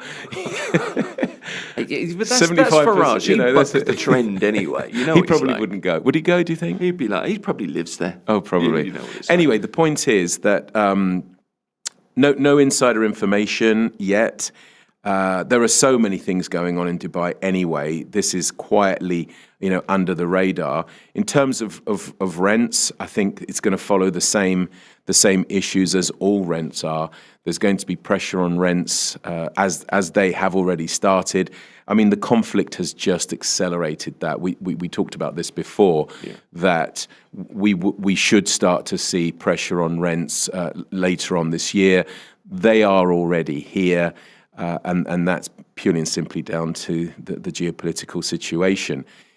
So I would say that if this is it Jenna? Did you say? It's Jenna. Yeah. If Jenna is looking at that area as a potential, because let's not forget it is waterfront. There were or there are beaches there, but generally speaking, it's really nice sort of area with sort of marinas and things. So it's a very pleasant sort of area. We'll always have maybe higher start rents compared to some areas because of the things that I've said, because of the amenities I've said. But no one is immune. So rents will come down. Sometimes landlords can be a little bit stubborn. We know that, but it only takes one. To then start the flow of other people saying, yeah, but yours is expensive compared to that one, or whatever. But people will just vote with their feet. They just won't go for it unless that's exactly where you need to be. In which case, you don't have a choice if the landlord isn't budging. But I would wager that rents are also going to soften there too. Okay, Giselle, thank you. This is a completely different text to normal. Thank you to all the landlords who gave or will give rent discounts. No question. Just wanted to say that. Well, we talked about rogue landlords earlier, or at least I mentioned it, and I said, there are also rogue tenants. And I have to back that up and say, Giselle is right. I mean, my experience is, especially my own personal experience, is that once you get hold of a decent person and you develop that business relationship, it just goes from strength to strength. And we saw it at COVID times, where not just landlords but other institutions, and we've seen it also here. I've seen the government give relief in terms of business owners down in Dubai South and in other areas. So it's nice to actually see that owners, whilst they probably are suffering themselves as well, do have a human heart, and that they are at least looking at helping people. Because if you have a good tenant, it's easier to develop that relationship than it is to find another good tenant should that tenant leave through circumstances beyond their control. Now, of course, not everybody is able to stay. There's all sorts going on with the economy from the point of view of companies shaving staff, with companies having to make cuts, which on one hand I guess is understandable, but at the end there's still a human story, and people, unfortunately, through stress and do suffer because of the unknown. Finding a job in today's market is extremely difficult. And that being said, hearing stories like this, or at least a comment like this, is heartwarming. So yeah, it's good. It is, yeah. No, it's something that you've talked about a lot of times. One particular landlord that you had that you developed a relationship with, and I think it's kind of important. Got to be honest, my landlord now doesn't seem to like me very much, but they're okay. But I'd prefer it to be able to call them and say, look, got this, got that. I'd like to have a more open line of communication. Well, I've got some advice for you. When was the last time you called him up and just said, what are you doing this afternoon or tomorrow? I'd like to buy you a coffee. I'd love to be able to do that. I mean, is he not here? No, they're here, but they're just very old school. I email, and it's just my email is forwarded on, and it doesn't respond. It's just one of those. It's very transactional. Okay, but so you don't actually have the person's contact number, do you, or you do? It's very difficult to get through. I go through an office number. I don't have a mobile number. Okay, it's one of those. It's a real estate agent. It's a company. Yeah, no. Then it is tough because it's a difficult one. Because if you can't get past first base, it's difficult to even try and have a relationship. 'Twas ever thus. I never got past first base. Okay, but yeah, I mean that's the problem. So I just think that's really good advice. Let's go on to. We've got 6 minutes, but I wanted to talk about the Gold Line because Dubai Metro has made such a huge difference here in the UAE. And what's interesting in lots of ways, apart from the fact that you're going to be able to get to lots of different places, of course, and the way it intersects with the city and the other lines, is what it could mean for rental appreciation, property price premiums as well, because that is there's obviously a precedent for that, Mario. Yeah, there are, and that's been shown from the original metro line that we have, and of course we've got the blue line coming, which will be the next one, and this is the Gold Line. I mean, this is just going to make areas of Dubai which were, I'm not going to say inaccessible, but certainly inaccessible from a public transport point of view, more accessible. And of course, where you're able to move people around, whether it comes to jobs or even just from a leisure point of view, you're going to have capital appreciation, and the initial the initial sort of price appreciation when an announcement like this is made, can be even up to 25%. I mean, more realistically, around sort of 10%. At least people think that their property is worth at least 10% more than someone that doesn't have that transport link.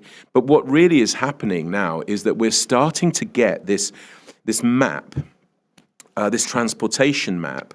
When you look at Etihad Rail, when you look at the railway line between Dubai and Abu Dhabi, when you look at obviously the existing metro lines and the new ones coming, I mean, it's not quite a spaghetti junction like it is the UK map, the underground map, which obviously has been made into posters and all sorts of things. We're not a London, but we're slowly, a line here, a line there. It's coming. And the fact that this particular one is, the majority of which is going to be underground, is what I call a proper... Gold Line is completely underground. Oh, is it? I think it's completely underground. Right, I didn't realise that. Yeah. So this is a proper underground one then, as it were, like the London Tube. But it just plugs in everywhere. Yeah. So sooner or later, and I know this obviously is going to be into the 2030s, as it were.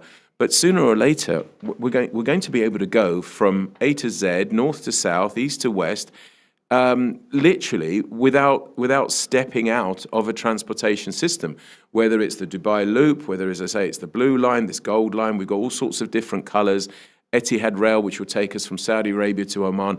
I mean, it's just going to make the UAE so much more an attractive place to live.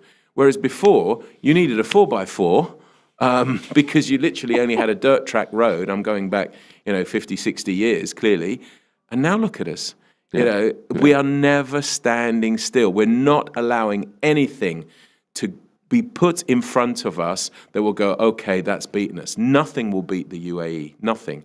And actually to announce something like this during this time of geopolitical tension, again, it's a sort of a stick two fingers up at everybody else. Look at us. We don't care. We're going to keep going, and we're going to come out of this better than anyone else. Well, it's not that far away either. Where are we? 2026, September 2032. It's only 6 years. So 15 strategic locations. If you're not aware of where the Gold Line is going to go, it's Amina Rashid City Walk, Business Bay, Mohammed bin Rashid City, Nadal Sheba, Mohammed bin Rashid Gardens, Maidan, Barsha South, and JVC as well. So that's a really big one as well. That's because, huge, isn't it? Yeah. And JVC has always been a bit of an enigma for me in the sense that it seems to be the central place of, dare I say, affordable luxury. Let's call it like that. Affordable housing. A lot of teachers work there. A lot of workers live there, should I say? And of course, they talked about road links and this junction and that bridge and this linking that and the other. Now to actually have a metro line that, as you say, in sort of 6 years' time is going to plug it into the whole system. I mean, it's going to work wonders. JVC definitely, if it wasn't on your radar, it definitely should be now, because I think certainly prices will definitely rise there. The other side is, there'll be people listening to this thinking, 6 years, will I still be in JVC in 6 years? 6 years is, with my old man head on, unfortunately that's my head these days, that's not long.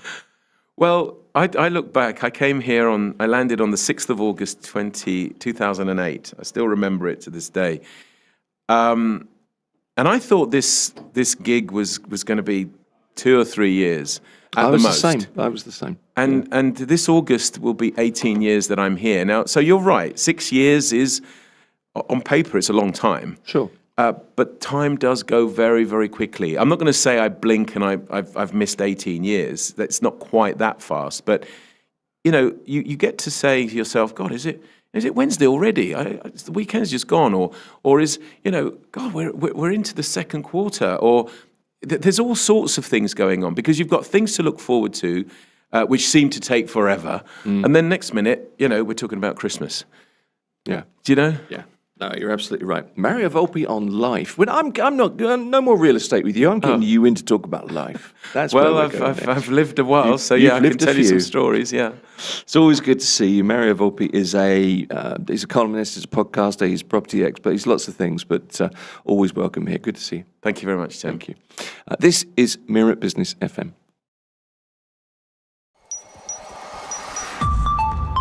Mira Business FM, Dubai's home of business radio.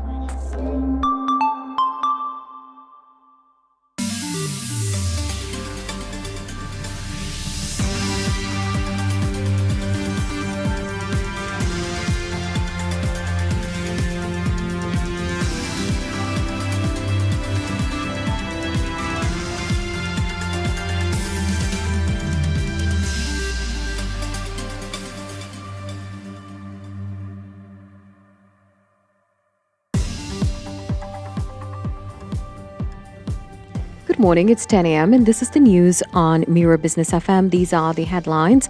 The UAE has set out a clear plan to raise its oil production capacity to 5 million barrels per day by 2027. The move is aimed at strengthening its role in global energy supply. Speaking to Al Ittihad News Center, Suhail Mohammed Al Mazrouri, the Minister of Energy and Infrastructure, said the country is moving ahead with the plan, and he added that the UAE aims to remain a responsible producer and help meet global supply needs. He also said the decision to exit OPEC and OPEC Plus came after a broad review of energy policies, and the review also reflected the growing role of UAE's and national companies across energy value chain, both locally and abroad. Prices reacted quickly to the UAE's decision to exit OPEC. Brent crude oil rose about $111 per barrel, more than 50% higher than the pre-war levels. Meanwhile, Iran has proposed the reopening of the Strait of Hormuz. In return, it is seeking to end the U.S. blockade and the conflict. However, U.S. President Donald Trump is seen as unlikely to accept the offer. U.S. Secretary of State Marco Rubio has also indicated that any deal must include Iran's nuclear program. King Charles III has told the U.S. Congress that the UK and the U.S. partnership is more important than ever, and he said today's challenges are too far for any one nation to face alone. Earlier, he met the U.S. President Donald Trump at the White House during a state visit ceremony where he expressed Britain's highest regard and friendship for the U.S. Lawmakers repeatedly applauded during his speech, which mixed history with light humor and future outlooks. The king later said America's words carry weight and meaning, prompting mixed reactions in the chamber. That's the news for now. Follow more news on our website, mirabusiness.fm.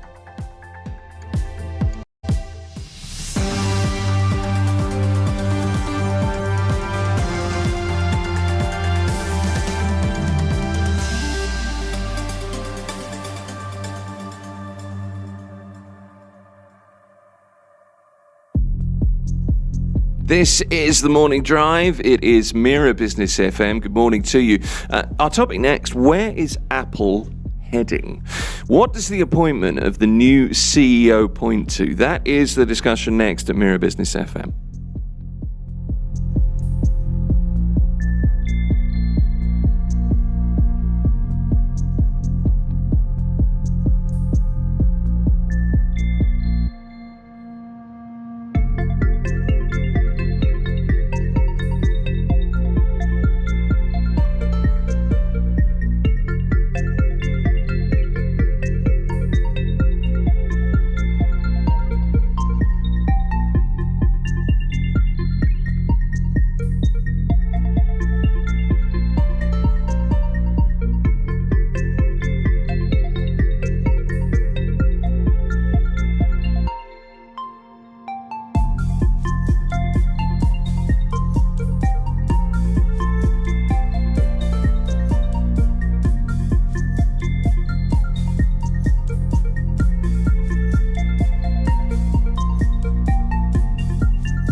Mira Business FM, Dubai's home of business radio.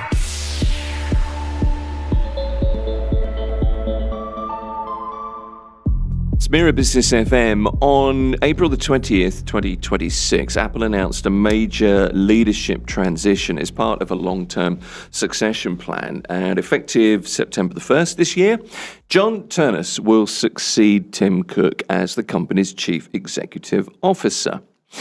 What does that mean? Kevin Sebastian is a technology journalist based here in Dubai, and he is back. I got so many questions for you, Kevin, but it's good to see you. Thank you for having me. You're very welcome. Look, Tim Cook has defined the last 15 years of Apple. He's scaled it to become, I think it's the most valuable entity in history, from well under $1 trillion in capitalization. First company to $1 trillion, to $2 trillion, to $3 trillion. I think now just over $4 trillion. Yep. Okay, so that's successful. He's going to move to be executive chairman. John Ternus, who is one of the senior VPs for, I think, hardware, is going to be the CEO from September. So is this kind of hardware 2.0? What does it mean? I think one of the biggest important things to look at here is to see John Ternus' background, first of all. Like, let's be honest, like, Steve Jobs gave Tim Cook the crown from the very get-go in 2011 just to lead the company because he believed in what he could do based on Tim Cook's whole expertise in IBM. But he said to him, didn't he? Exactly. Don't think what I would do. Do what you would do. Exactly. Yeah. And I think right now, John Ternus is to Steve Jobs now what Steve Jobs was to Steve Jobs. And I say this in the most delicate way because Apple has been the most valuable entity, but there's one more thing, and that one more thing has been missing for quite some time now. They have been pushing the same product showcase for for the last 5 years. The iPhones have been moderately different from each other. Increments of hardware. However, there's an interesting little thing on the MacBook side of things. Hardware has been jumping crazy. In fact, people are now encouraged to buy MacBooks and PCs at this point. And the last time we came on the show as well, I was telling that right now for people who want to get into the industry or just need a much more affordable Mac, just buy a Mac. And the reasoning behind that is because John Ternus was on that sector. Right. And the fact is that Apple is now in a very dire need of a hardware refresh. And I think John Ternus is the perfect person to do that because, again, let's look at, he's had so many career highs at his time in the company. He's an engineer, isn't he? Yes, first and foremost. And I think that's the most important thing now. I think it's time for Apple to start thinking like, not just from a technological company, but an innovation company as well. And the importance of that is so far-reaching here because let's look at the other aspects that Apple has. They have Apple TV. They have they're also getting into mobility. We are looking at different segments of where Apple is getting into, especially with XR and VR. And do I think we're going to see another Vision Pro? Probably not, but we might see that technology being used somewhere else.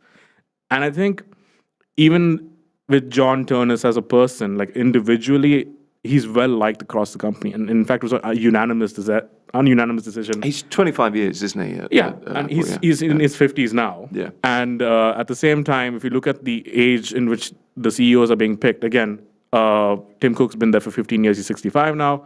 So it's very evident now that with his pick, they're not looking for someone in terms of scaling the company. It's done.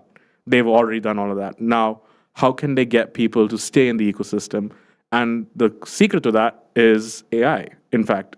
And this is the first time that we're going to start seeing Apple start to being opened up to other companies as well, namely Google, because at the last Google conference, connection. Yeah, exactly. Yeah. It was kind of very uncanny valley to see in a Google conference that their biggest customer for Gemini is going to be Siri, and they have a lot of work to put in for Siri now, especially from the artificial intelligence line, because that is probably the biggest differentiator right now with all of these different AI companies, especially with the Chinese companies like ZTE or Oppo or Honor, who are going deep dive into AI. So now it's a question, we're looking at some politics at play here because, again, we're going to start seeing different AI engines from across the world start to compete with each other, right? So where does Apple fit into this whole grand scheme of things? And I think it's going to be a huge push investment-wise as well, that will your next Apple device not even be a device at all? It'll just be a wristband that makes your calls or something that can actually, you can pick up on the fly. They're working on a pendant. They're working on all sorts of things. They're working on but all sorts of things, yes. The kind of pendant thing was interesting, I Yeah. thought. So you can see the thinking here, can't you? That Tim Cook he's the supply chain guy. He's the scaler. You said politics at play there, but he's obviously had to work the politics with President Trump and the tariffs and the move to India, for example. So you can see that kind of, it's an upward move, of course it is, but you can see why that comes into play. So is John Ternus more Steve Jobs than Cook? Is he he's not necessarily an innovator, he's a real hardware guy. He's an integrator rather than a scaler. I think he's the best of both worlds. And I say this with a lot of skepticism as well, because when John Ternus got picked initially, I'm like, I can see why. Because when Intel picked an engineer to lead their company, we got a few hardware innovations, but then Intel was still so far gone the drain that they need to build the company back up again. Okay. And that's why NVIDIA invested in them. Now, Apple don't have any of those problems. They now have a blank check to design the next generation of products for people. And in more ways than ever, people are locked into the Apple ecosystem right now. So how much more can you innovate from here on out? It's a very hard question to ask, because will we keep getting iterations of the next iPhone or the next MacBook? And incremental upgrades are not going to work anymore. That much has been very much made clear by people's spending habits, especially when it comes to buying tech. In 2026, we've already discussed this. So John Ternus has a lot of challenges. Actually, even though people say, things are going to change, he does fundamentally he has to literally reinvent what Apple is for the next 15 years. And that's by no means an easy feat for someone like him. Like, you can make or break the company this way. Okay. And I do firmly think that they have the blessing of the board here. And that's the first thing. The second thing is he's constantly talking to the engineering divisions. He's talking to his R&D. And they're getting a new talent almost like every quarter to innovate on certain things. Like, I do believe at some point we'll start to see innovations like Apple CarPlay being updated on Car OS or something like that. And I think that's where we're going to start seeing quality of life updates and upgrades across all our hardware. Do you know one of the things with Apple? I'm not an Apple guy. I've had an iPad, but I've never had an iPhone. And I'm just not in the ecosystem. Yeah. So you either are or you aren't. Yeah. Right? It's generally the case. I know you're an Android guy primarily, aren't you? So we're talking the same language. But why are you not an Apple guy? Are we going to see more of a... It's more about integration. And I kind of see... I know Apple are accused of being behind on AI. Yeah. But I see it as more of an integration issue, that it integrates more with more of us in our daily lives, not just 50% of us. Because you're an Apple guy, you're not an Apple guy. That's how I see it. Does that make sense? It does, in a way, but I'll give you my reasonings here, and those have changed over the past couple of years, especially. Now, Apple obviously has a closed ecosystem. It's a walled-off garden, and what you pay for is what you get. Security is there. Things are going to... You can be sure that your product is secure. Yeah. So all of that comes with the product. But for people who want more from their hardware, people who want to tinker with their hardware, Android has always been the go-to because it's been open source. Repairability is there. You don't have to worry about certain things. And if you want to learn about the ecosystem, you can deep dive into it. It's not hard. But here's where things are changing, and this is like a very recent change as well. And part of the news of why most of the EU are shifting away from American software. And that is even with Microsoft involved as well. Like, Apple is now asking developers to sign on with their ecosystem whenever they issue apps, because they want to make sure that the developers make apps for them only. So in a way, they're getting into the closed garden ecosystem. The difference now is that Apple tells you that this is the default. Google is heading there. And there may come a time where you will not be able to tinker in with the next Samsung phone per se. Like, again, this is speculation at best. But the developers are already starting to see it, especially when it comes to tools like ad blocking, for example. Yeah. Because right now, Chrome released an update where ad blocking software does not work, even though it falls under the open source software, which is why you have other browsers like Firefox and Brave that have these integrated as well. Also, you can't block YouTube ads anymore. especially. And I know how people are pushing for those ads to be shorter, but the only way you can do it is get premium. Yeah. Now, come fast forward to Apple here. Their hardware is now significantly faster than PC hardware. And in fact, you need to spend a lot of money for PC hardware as well. But then with Apple, even though you're spending a premium, you're getting a quality product. And for someone like me, especially like people who, again, hardcore Android app apologist and a hardcore Microsoft apologist, I may be forced to eat a slice of humble pie and admit that, you know what, people who have been on the Apple ecosystem got it right this time, because they've had this, like, again, they're not shifting their habits. They don't have to shift the user behavior or anything of the sort. They can have the same better hardware with every 2 or 3 iterations of the same thing. Right. Whereas with the other devices, it's a guessing game. Okay, so be that as it may, John Turnus is a real product guy. Yes. Right? And that's what he's obviously going to be expected to do. And as you say, has to reinvent things. So he's the guy behind the newer MacBooks, the iPhone Air. Pretty good first go at a slimmer phone, I think. I know it's been criticised by a lot of people, but I see Michael, producer of this show, using one, and I have to say, I like it. But there have been things that haven't worked. You pointed to Vision Pro just now, which is great, I know. Yeah. But it's so expensive. Yeah. It's well beyond my means. Was it $3,500 or something? Yeah. A lot more than most. The Apple Car comes to mind. Is there still an Apple Car? I'm from what I understand, it was scrapped. Yeah. And it's funny you mentioned the Vision, because like the Vision Pro, I firmly believe was ahead of its time, because we've had many, VR is still a thing. HTC are still selling VR units still today. For sure. And people are still using VR in development. And in fact, Vision Pro is being used in certain industries as well, where they can afford that kind of hardware, especially when it comes to engineering. And that's the thing, right? It's like a proof of concept that something like this can actually work. But again, that's the thing. Like, will Apple be positioned as the Rolex of technology, as a technology company? And I think that's the thing, right? Because right now, when you look at the iPhone, it is accessible one way or the other, even though the premium, the pricing is there. Let's look at the UAE, for example. There are lines of people either looking to buy one for themselves or 10 to resell again in the line, scalpers as well, you know. Yeah, for sure. But that's the thing. People know the value of the hardware, and I think to answer your question, I do think a Vision Pro is not too far out, like another iteration, but maybe a much smaller one and a much more affordable one where people can use it like as a home entertainment system, probably from a consumer level. Yeah, okay. And I do think that John Turnus will probably look into that technology as well, because again, let's see, if you see the display as well, the display tech is probably the most interesting thing of that piece of hardware. And we're starting to see that across the MacBooks and the screens as well, because again, there are different segments of the audience, and Apple understands this better than most. And some products not working out, and I think, again, it's very rare that Apple has a flub. And again, two out of 10 is not a bad no, record as well. It's a decent track record. So it all comes down to like hardware software optimization here.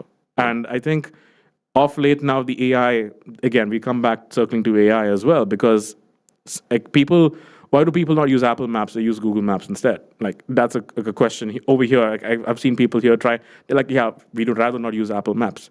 So things like this is where I'm pretty sure they're going to look at things that can be improved and where the integration can be done more in terms of software hardware optimization. Yeah. And besides dancing around the subject, like, the biggest issue now is if we look at markets right now, like, again, some of the most popular phones this year, like the Oppo Find Ultra, for example, like it's an X9 Ultra, which has a Hasselblad camera, like one of the top of the line cameras on that phone, is not available in this region. And it is quite shocking, because again, they are keeping it so exclusive that they know that, if we keep the brand exclusive, if you've seen these Chinese companies behave like Apple suddenly. So Apple now have a whole generation of competition to deal with. And I think that is probably what they're going to now target, because we've seen them try to go after the Chinese market with almost some varying levels of success. But we have Huawei, we have Honor, we have Oppo, we have different kind of brands flooding the market, innovating, like in the days of Nokia, where we had different shapes and sizes of phones. Yeah. And I think in the next 15 years, it's an exciting time for Apple because I truly believe at some point we might actually break away from the slab design and we might get something else entirely. Well, I was going to ask you that. I mean, Yeah. there have been rumors for years about the post-iPhone era. Yes. Right? So does this leadership change accelerate that? And also, here's the probably trillion-dollar question. What's next, Kevin? Tell me right now. So we've spoken about the iPhone Fold, and reports literally just a couple of days ago have said the moniker for that phone will be called the Ultra. Okay. So they're trying to keep, which is, again, when we were obviously discussing this, I'm like, there's no way they're going to try to like differentiate between their Pro Max models and their foldable models because they would want to have different audiences for both. It's very Samsung as well. It is, right? Yeah. Because the Ultra as well. And I'm like, why the Ultra? Because that's a Samsung thing.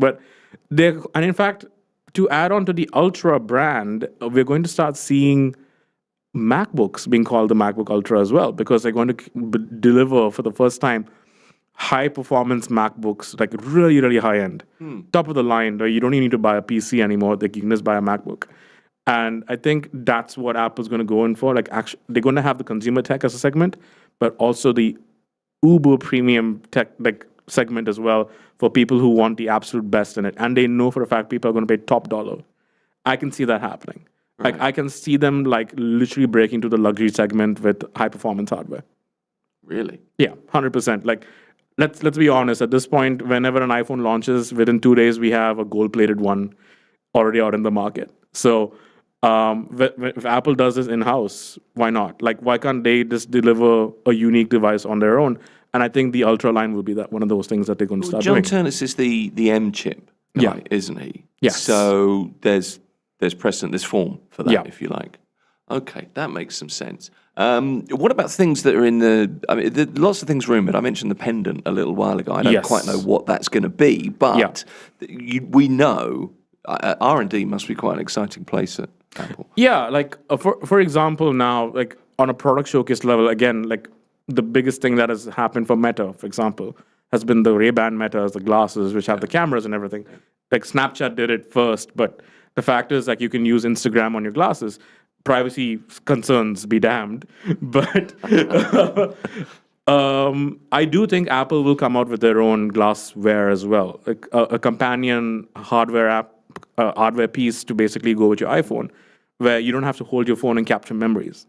Like, because the fact of the matter is, like, again, from a perspective of Samsung, for example, they're launching their own brand, by the way, of hardware glasses, right? Again, we don't know what they're called. They'll probably be called with Galaxy glasses or something, given their usual naming standard. Yeah. But the fact that they are going in that market means Apple's not too far behind.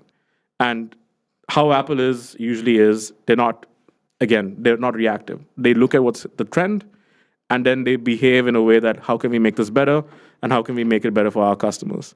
They release it when they feel they've got it right. Yeah, and that's the case with the foldable devices. Yeah, okay. And I truly believe that when September was when John Turnus actually does take his seat in, and the next iPhone comes out around that time, not too far away.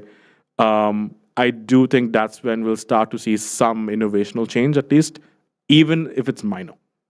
Yeah. Yeah. I mean, it's very likely that it would be great timing. It's an Yes, opportunity, isn't absolutely. it? Yeah, okay. It's going to be really interesting. Look, we've got about a minute left, and I know I wanted to ask you about anything you're looking at the moment, aside from Apple, maybe there's Apple included, I don't know, but any products that you're using, testing, working with? So the last product I actually had was a very interesting one. It's actually a screen bar, the one that you put on your monitor, because again, a lot of people, BenQ actually came up with this thing where for people who are in the business of looking at their monitors for too long, especially with low light setting around them, this monitor actually reacts around the ambient light of your, like how it's reflecting off the screen, and it's very pretty beneficial because like you can actually sit at your screen, even though you shouldn't, for extended hours of time, but it actually does help in a way that it does not allow the blue light to filter through your eyes as heavy as before. Okay. And I highly recommend it. And it works. How do you know it makes you feel better? Because you can tell from the strain. You could just tell. Yeah, you can, because it actually puts out daylight. It actually illuminates the screen. It floods it with daylight, so it doesn't actually fill the screen with yellow light. It actually gives you the feeling of ambient light, and that's how it works. How much time do you spend in front of a screen every day, would you say? I won't tell you how much it's Just spent in between time. you and me. Nobody else. I think on average, on a good day, it's anywhere between 7 to 8 hours. Okay. So that's a product you need. Fair enough. Yeah. Unfortunately, that's all the time we've got. But I always like talking to you. Kevin Sebastian is a technology journalist. Thank you very much. Thank you very much, Al. Appreciate it. This is Mira Business FM.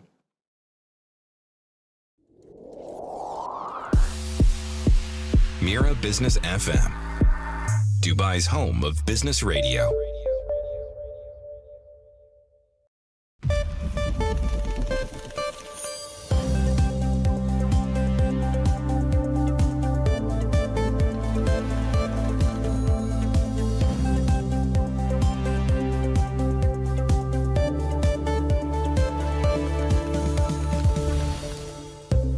Good morning, it's 10:30 a.m. and this is the news on Mira Business FM.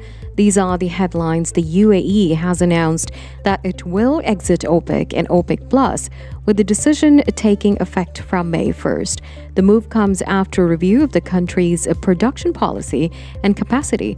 It also marks the end of nearly 6 decades of membership. Officials said the UAE will continue to focus on supplying cost-competitive, lower carbon barrels to global markets. They added that while short-term disruptions in the region may affect supply, long-term energy demand is expected to keep growing. The country said its energy strategy remains centered on stability, affordability, and sustainability. The UAE has set out a clear plan to raise its oil production capacity to 5 million barrels per day by 2027. The move is aimed at strengthening its role in global energy supply. Speaking to Al Ittihad News Center, Suhail Mohammed Al Mazruri, the Minister of Energy and Infrastructure, said the country is moving ahead with the plan. He added that the UAE aims to remain a responsible producer and help meet global supply needs. He also said the decision to exit OPEC and OPEC Plus came after a broad review of energy policies. The review also reflected the growing role of UAE national companies across the energy value chain, both locally and abroad. Prices reacted quickly to the UAE's decision to exit OPEC. Brent crude oil rose above $111 per barrel, more than 50% higher than pre-war levels. Meanwhile, Iran has proposed reopening the Strait of Hormuz. In return, it is seeking an end to the U.S. blockade and the conflict. However, U.S. President Donald Trump is seen as unlikely to accept the offer. U.S. Secretary of State Marco Rubio has also indicated that any deal must include Iran's nuclear program. And now for those tracking remittances, 1 dirham equals about 25.80 Indian rupees, 76.05 Pakistani rupees, 33.48 Bangladeshi taka, 16.76 Philippine peso, 14.38 Egyptian pound. Meanwhile, 1 British pound equals 4.96 dirhams today. That's the news for now. Follow more news on our website, mirabusiness.fm.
Mira Business FM, your daily guide to the markets, money, and more.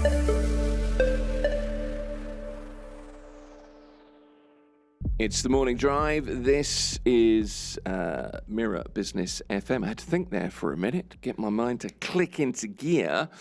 It's uncomputer-like. Dubai is stepping up its AI push. That's our next topic. Digital Dubai launching a plan. That's a government initiative to build an AI-ready workforce across government. It is an ambitious plan, and it's a shift that signals a new phase where AI moves kind of beyond automation and into everyday decision-making, kind of as a co-worker. So we wanted to break down what this means for businesses, what it means for jobs, and for the future of work. Alfred Manasseh is the co-founder and COO of the AI research lab Shafra, joins me in the studio. Good to meet you. Good Alfred. morning. Good to have you with us. You know, when you first hear that line, a new phase where AI moves beyond automation and into everyday decision-making as a co-worker, that quote's kind of scary in some ways. So what I wanted to do was start with kind of banish the fear-mongering, if you like. What this actually is from Digital Dubai is an initiative to train government employees on how best to kind of harness and I suppose embrace AI at work, really. I mean, you've said it right. AI is there as a co-worker. Not to come and take your job, but to work hand in hand with the other employees. Yeah. So if you think about it in such a way, your co-worker, I mean, definitely you would compete with your co-worker. You want to get promoted. You want to improve on your job.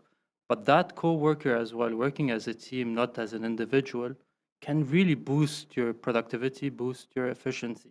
And ultimately, I mean, that's where we need to look at AI being your all too powerful in a certain way, but as well, your tool enabling you to do better at your job. Yeah, so basically you can get more done. Exactly. And if you're there and you don't want a co-worker, maybe you shouldn't be there, kind of thing, I suppose. I mean, there is this cliche saying that says AI is not going to replace the humans, but the humans using AI are going to replace the humans not using AI. I mean, that's become a kind of a cliche saying, right? But it has a lot of truth to it. There's truth in every cliche. That's why they're cliches, I suppose. The thing is this, right? We've used this phrase, digital transformation, for years. And we kind of use it in conversation. I'd wager that most of us are a bit like, what does transformation really look like digitally? So now it's become AI ready, hasn't it? Is that the new thing? I mean, digital transformation, as you said, has been there for past, 20, 30 years. I'm thinking it's 15, 20 years at least. At least. Yeah. I mean, we've started with the internet bubble, the internet coming about. Yeah. People worried, accountants being worried, they're no longer going to write their journals manually, they're going to put them on the computer. Then you had the information flood with the internet 1.0, then the internet 2.0. Today we're in the AI age. In that AI age, the information availability and the access to information has become completely unparalleled. So, I mean, you have every human being today has this superpower in his hands.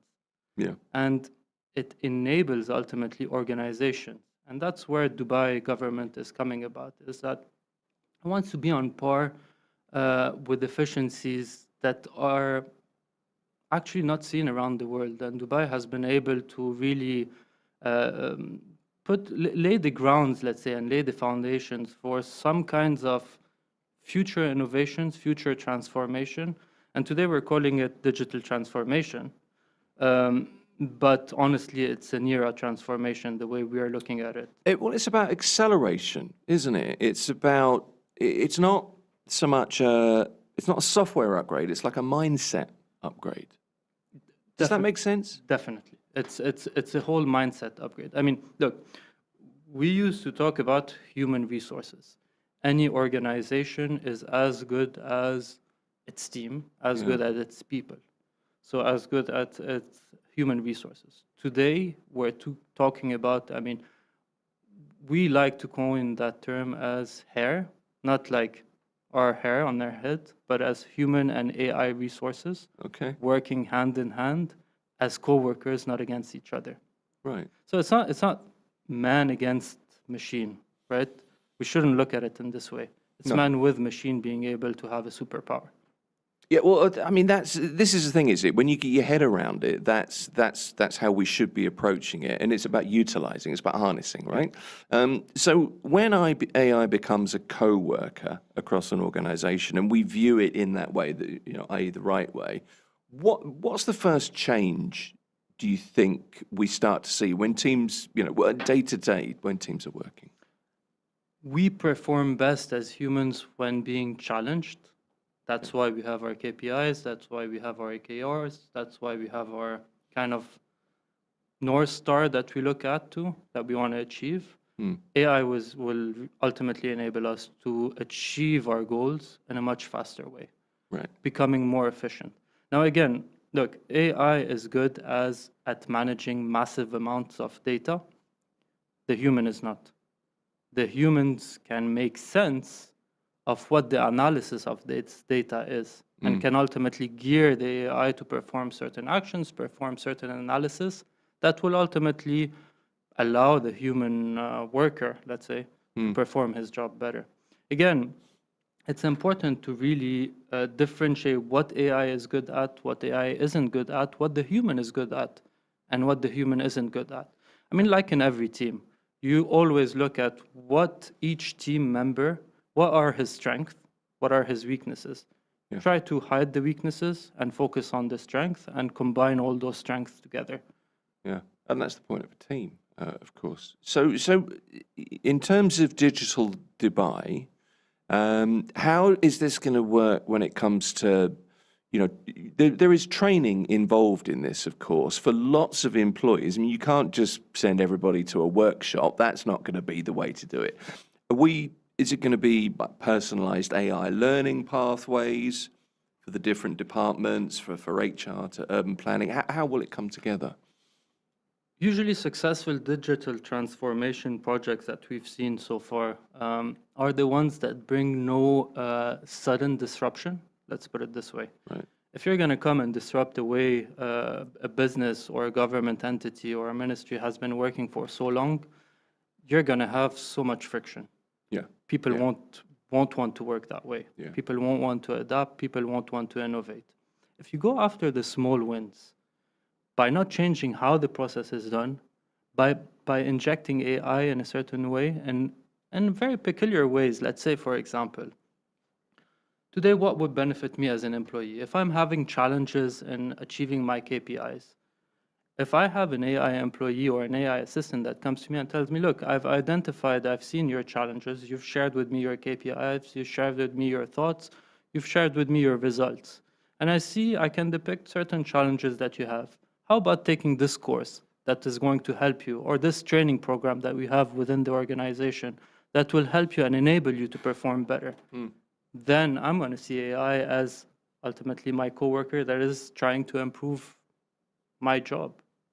Well, if you have that mindset that this could make me better, because I mean, there's one of the benefits of this from the government's perspective, if you like, is this keeps people on their toes. It keeps them accountable. It keeps them reminded of tasks. It keeps them, working on particular projects in a certain way, and that's a good thing because stuff needs to get done.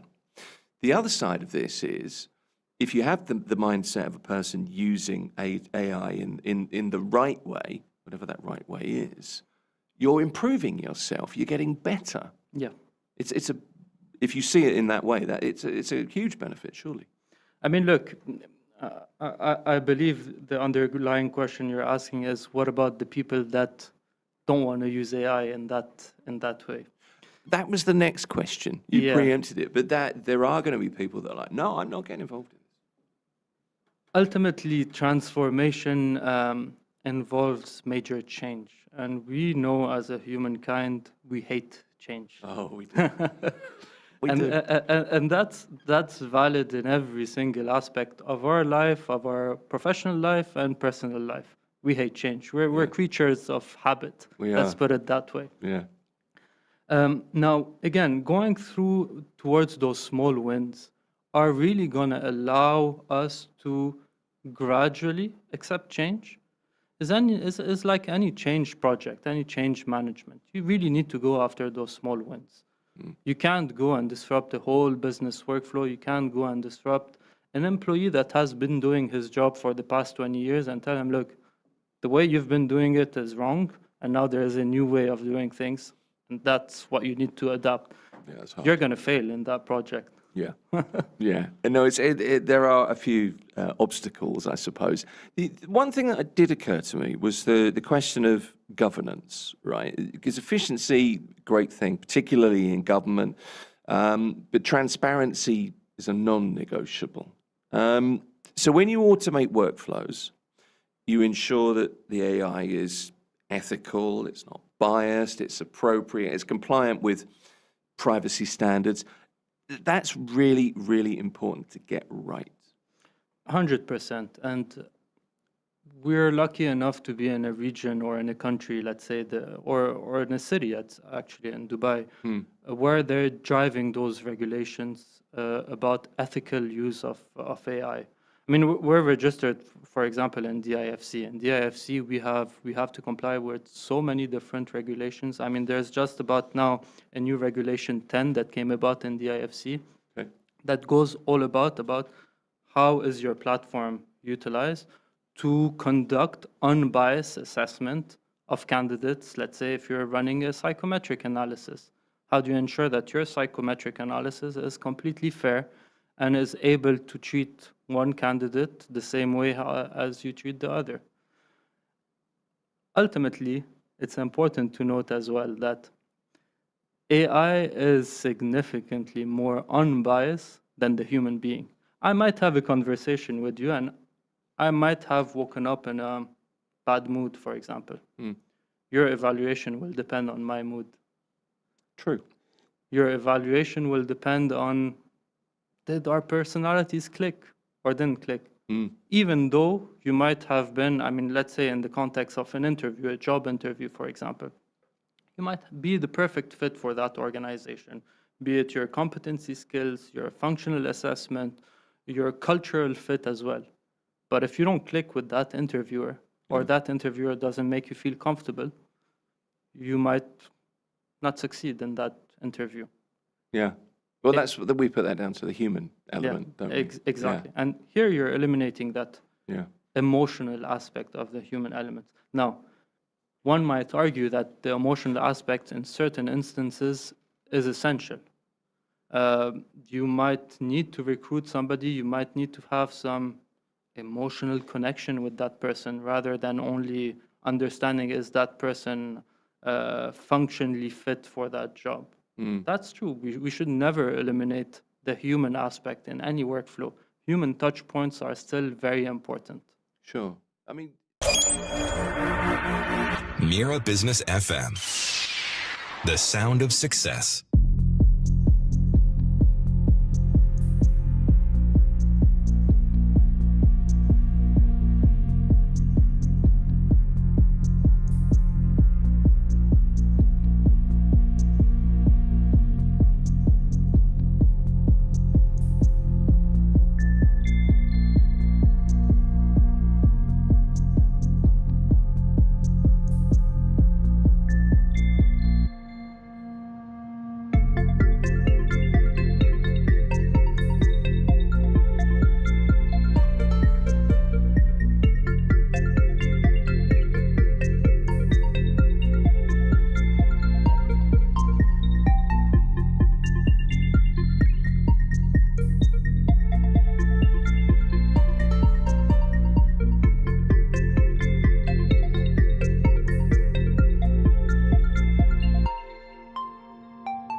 Business FM, Dubai's home of business radio.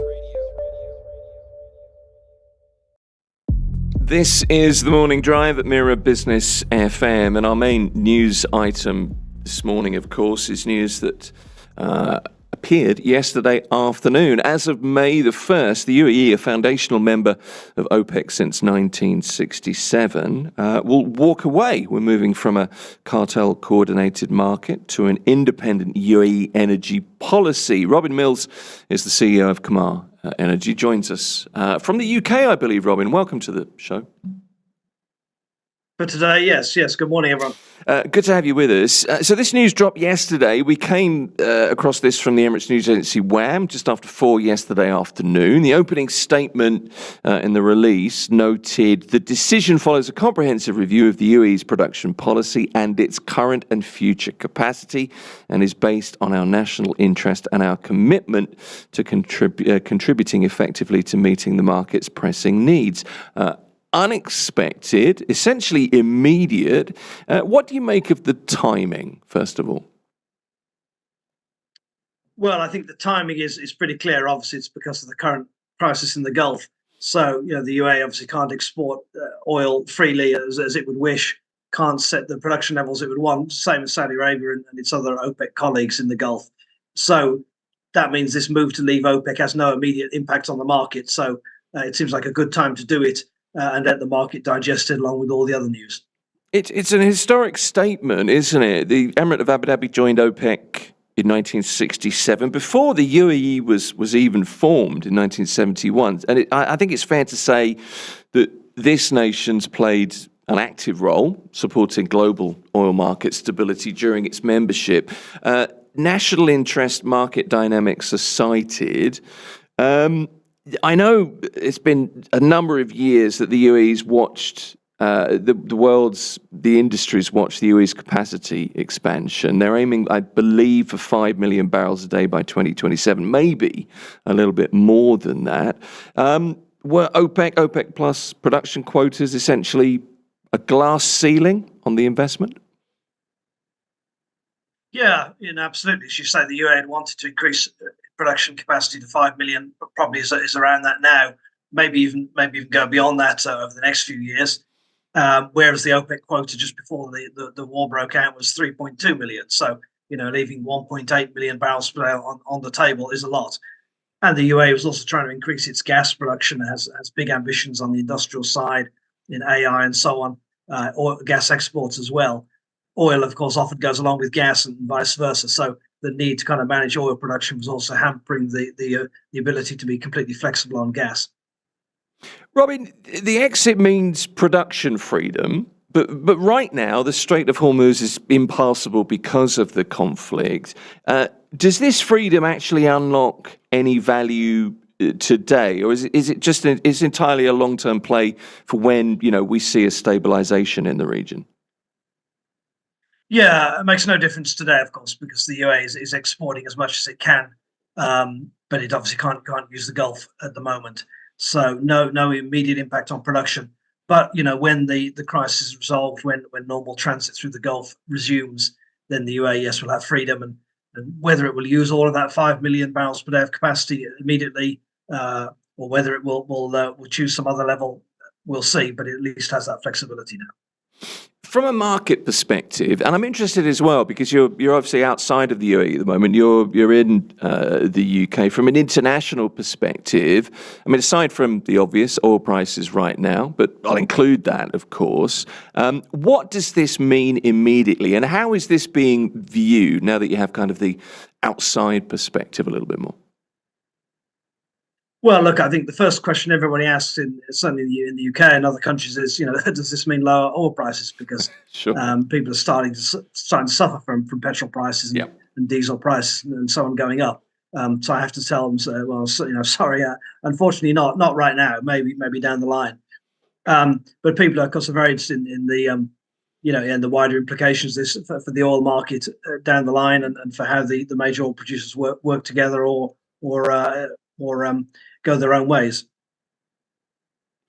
This is not a move without precedent. Qatar left in what, seven years ago, 2019. They're a much smaller producer, of course. UAE is a much larger producer. With the UAE leaving, what does this mean for OPEC's ability to act as kind of a global swing producer? Yeah, as you say, OPEC members have been in and out over the years. Indonesia, which was a very influential member in the early years, Indonesia left. And as you say, Qatar left in 2019, and some smaller African members have been in and out. Right. So not unprecedented, but it is the biggest producer to leave the group. So it reduces the OPEC's overall market share, so that makes it less influential. It'll still be very important because it still has Saudi Arabia, of course, along with Kuwait and Iraq and other important oil producers.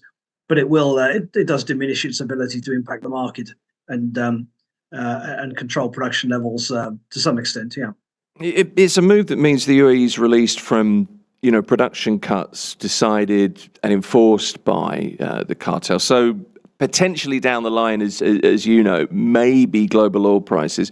But what does it mean for OPEC's control as a production and then to some extent a pricing cartel over the market? Well, OPEC, for a very long time, OPEC has not targeted price levels overtly. It has targeted kind of market supply, and when it felt the market was oversupplied, it would agree to take some oil out of the market. OPEC always has to work together, of course, between the different members, and there'd often be differences of opinion, and sometimes that kind of consensus would break down entirely. You go back to some famous episodes like in 1998 when OPEC decided to increase production just going into the Asian financial crisis and caused a crash in oil prices, so that they don't necessarily always get it right, and sometimes sometimes they can't reach consensus on going the right way. 2016, they set up the broader OPEC Plus framework, which brought in Russia and a few other countries because they realized that OPEC on its own wasn't influential enough because of the rise of Russian production and the rise of US shale production. They only had about a third of the world market. That wasn't enough to be influential, so they had to bring in Russia. So this move by the UAE, as it kind of diminishes their impact to some extent, but OPEC and the bigger OPEC Plus framework with Russia and some others will still be a very important player in the market as long as they can maintain some consensus. Well, that's an interesting point. What about the impact on the cohesion between the remaining members?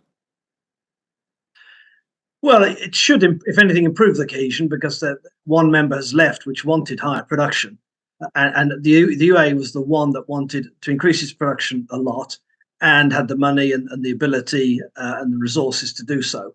Other members might talk about increasing production but could never manage it or don't have enough don't have the right oil reserves or whatever, right? Or political problems got in the way. So the UAE was the exception there. So the members who remain, you've got Saudi Arabia, which knows what it wants to do, and it'll be clearly the dominant leader of the group. And you've got others who, some theoretically might want to increase production, but haven't been very successful in doing so over the years. So there's kind of less. I'd say this does diminish those tensions. You've noted that increased UAE supply. It could trigger a scramble for market share. It could create a domino effect. Plus, there's always as well the departure of the third largest producer, as of right now.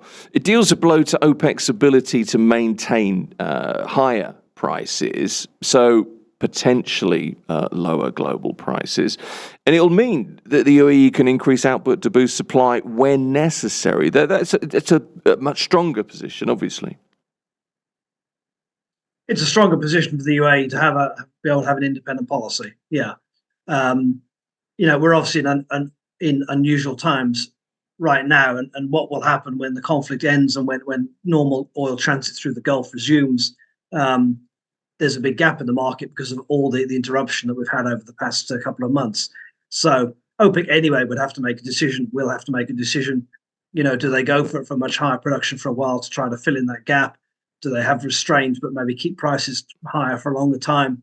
We'll see what OPEC decides to do. But at least the UAE has the flexibility to try to fill that gap if it wishes, and we'll see indeed whether the UAE goes for its full production capacity or still has some measure of restraint. UAE's been very clear, pledging to be a responsible and a reliable partner. So this is a very forward-looking move, isn't it? It certainly represents a desire for greater national sovereignty over energy policy.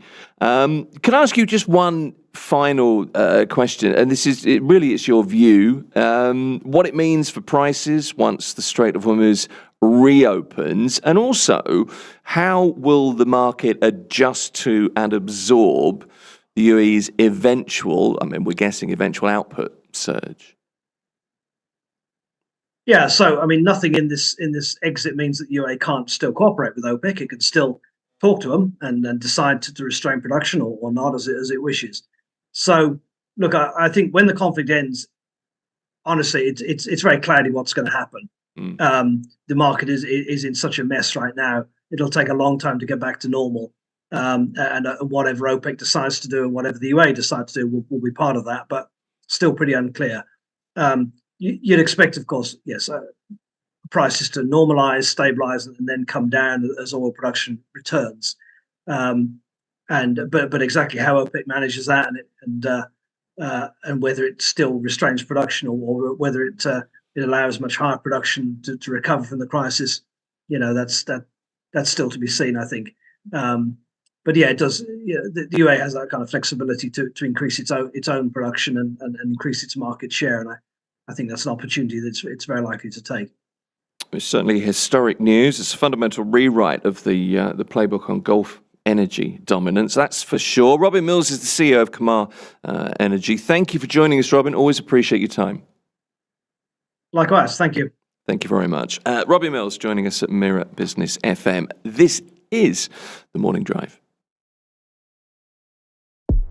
Mira Business FM, your daily guide to the markets, money, and more. It's The Morning Drive. It is Mira Business FM. Thank you for the messages this morning. If you are interested in Scale or Fail, our podcast all about how to scale your enterprise. We were talking a little bit earlier to a gentleman who's going to be running Falcons of Majlis, which is a new kind of startup TV show. That is now up online if you want to watch that again, by the way. Thanks for the messages. Next up, SMEs are under pressure from rising costs and uncertain demand. But lots of numbers start with, I guess, the numbers that leaders are not seeing clearly, if that makes sense. Now, on Morning Drive, we often try to uncover the financial blind spots that are holding businesses back at the moment. It's been a lot of the conversation, no less so next up. Zaid Abu Baker is the founder and CEO of Compass Point Consulting, and he's here hopefully to explain where money's slipping through the cracks and what to fix fast. So a fix it fast audit for leaders struggling to see the full picture and maybe even some ideas on how to plug the leaks. It's kind of what we're going to be doing, Zaid. Welcome. Good to have you here. Thank you very much for having me.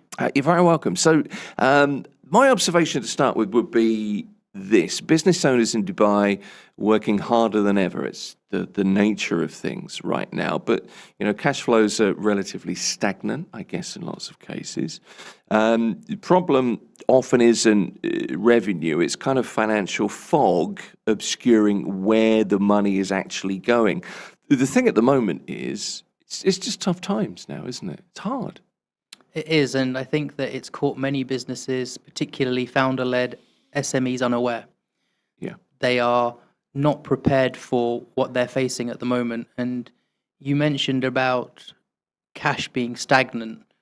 The reason for that is founder-led businesses, SMEs, tend to want to chase revenue. And there is an adrenaline, a buzz that comes from signing new business, from winning new clients, right? For sure. And when we look to sort of inwardly towards ourselves, we always try to scratch that entrepreneurial itch to grow our businesses.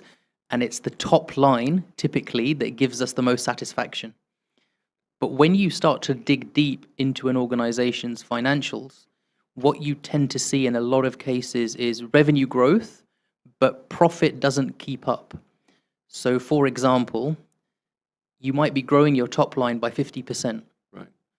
but your bottom line grows by 5. And then founders who are excellent at running their businesses from a commercial perspective, being how to sell their service or their product, get surprised when they look at their bank statement 3 months down the line and they see, well, I've got all these sales, I've got all this revenue, but it's not converting to cash. And you mentioned something in your introduction about rising costs. That concept of rising costs coupled with chasing the top line and not having a profit or a margin discipline is what's catching a lot of SMEs out today. Okay, so what we need to do, and I kind of mentioned this in the introduction as well, is uncover the financial blind spots. Well, let me just ask you that as a question. What are the most common financial blind spots that you're seeing now?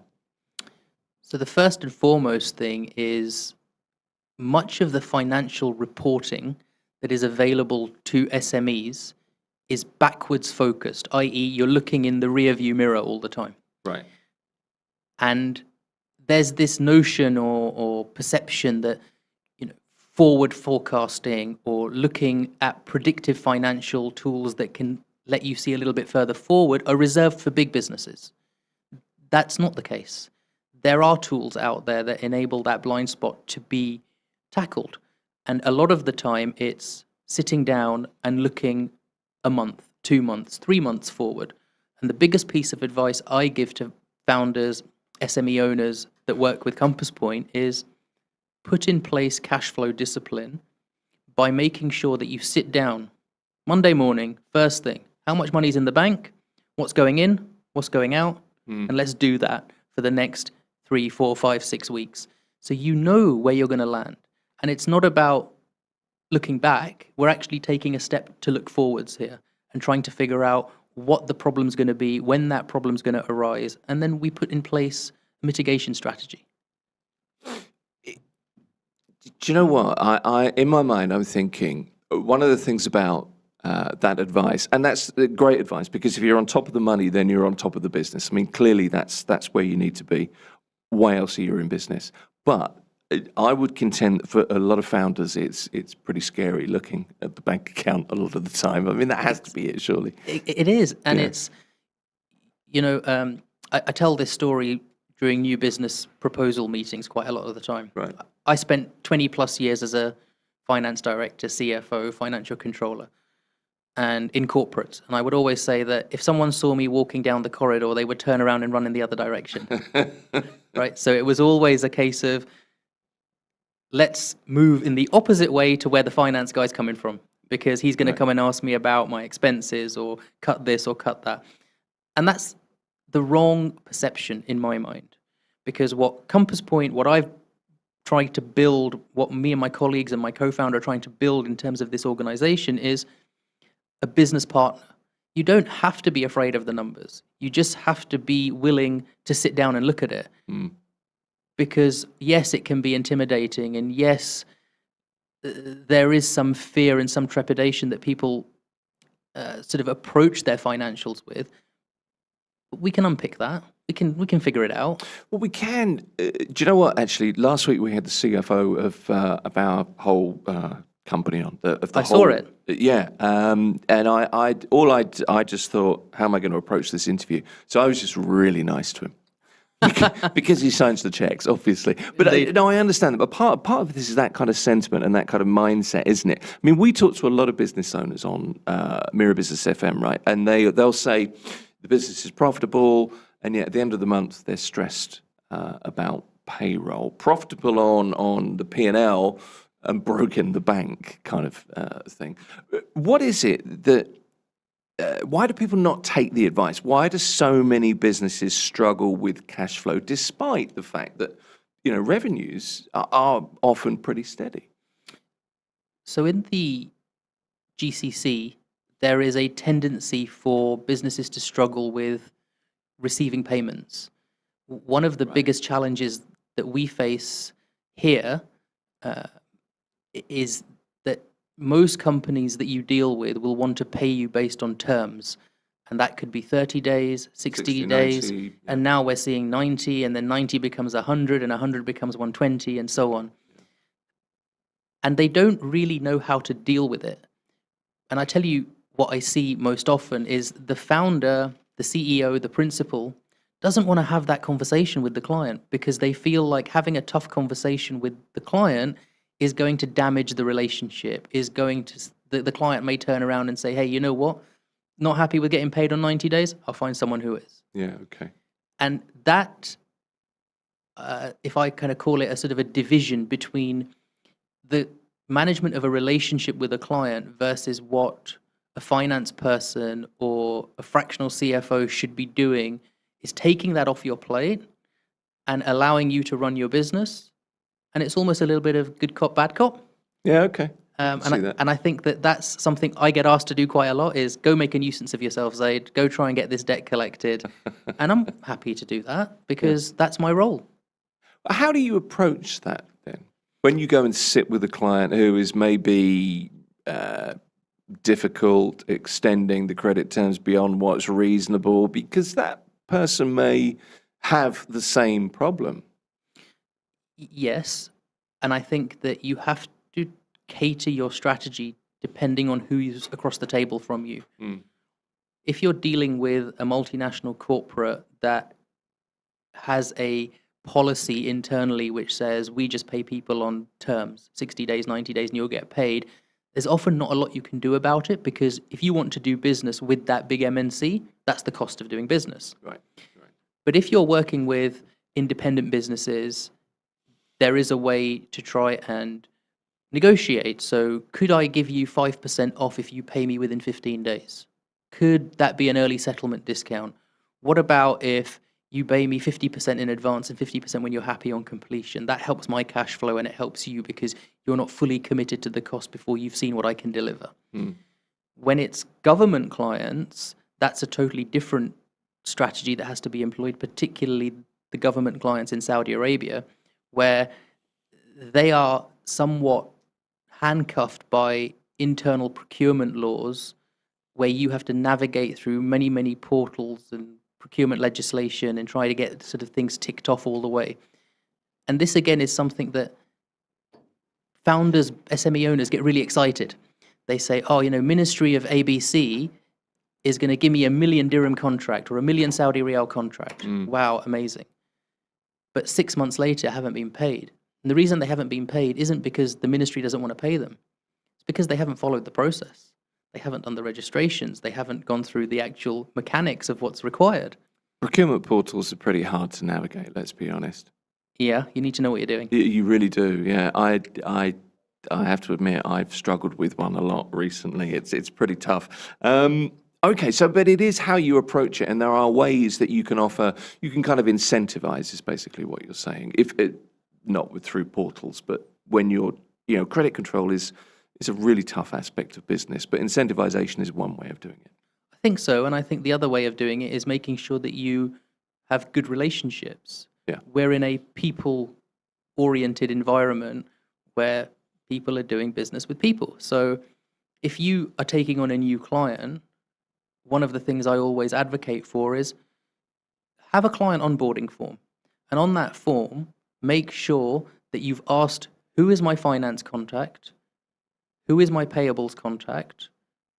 And get in touch with that person at the outset. Hi, this is me. I'm going to be sending you an invoice on a monthly basis. If there are challenges, please get in touch with me.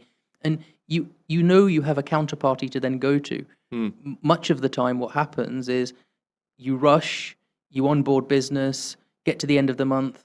Oh, I don't even have the tax registration number. I don't even know what their VAT number is. Oh, now I'm 5 days delayed with sending them an invoice. Who do I send the invoice to? It's just about having a little bit of upfront discipline in collecting information and making sure that when you have completed your work, you know who to send that invoice to as well. And the other side is, as well, I suppose, you have procedures in place, you have processes in place, you have it's almost an attitude, isn't it, to business? That's a real bonus, I guess. If an SME owner has, say, a 10% leak in their margins, Zaid, where is it usually hiding? Is it in procurement? Is it unoptimized payroll? Is it dead inventory?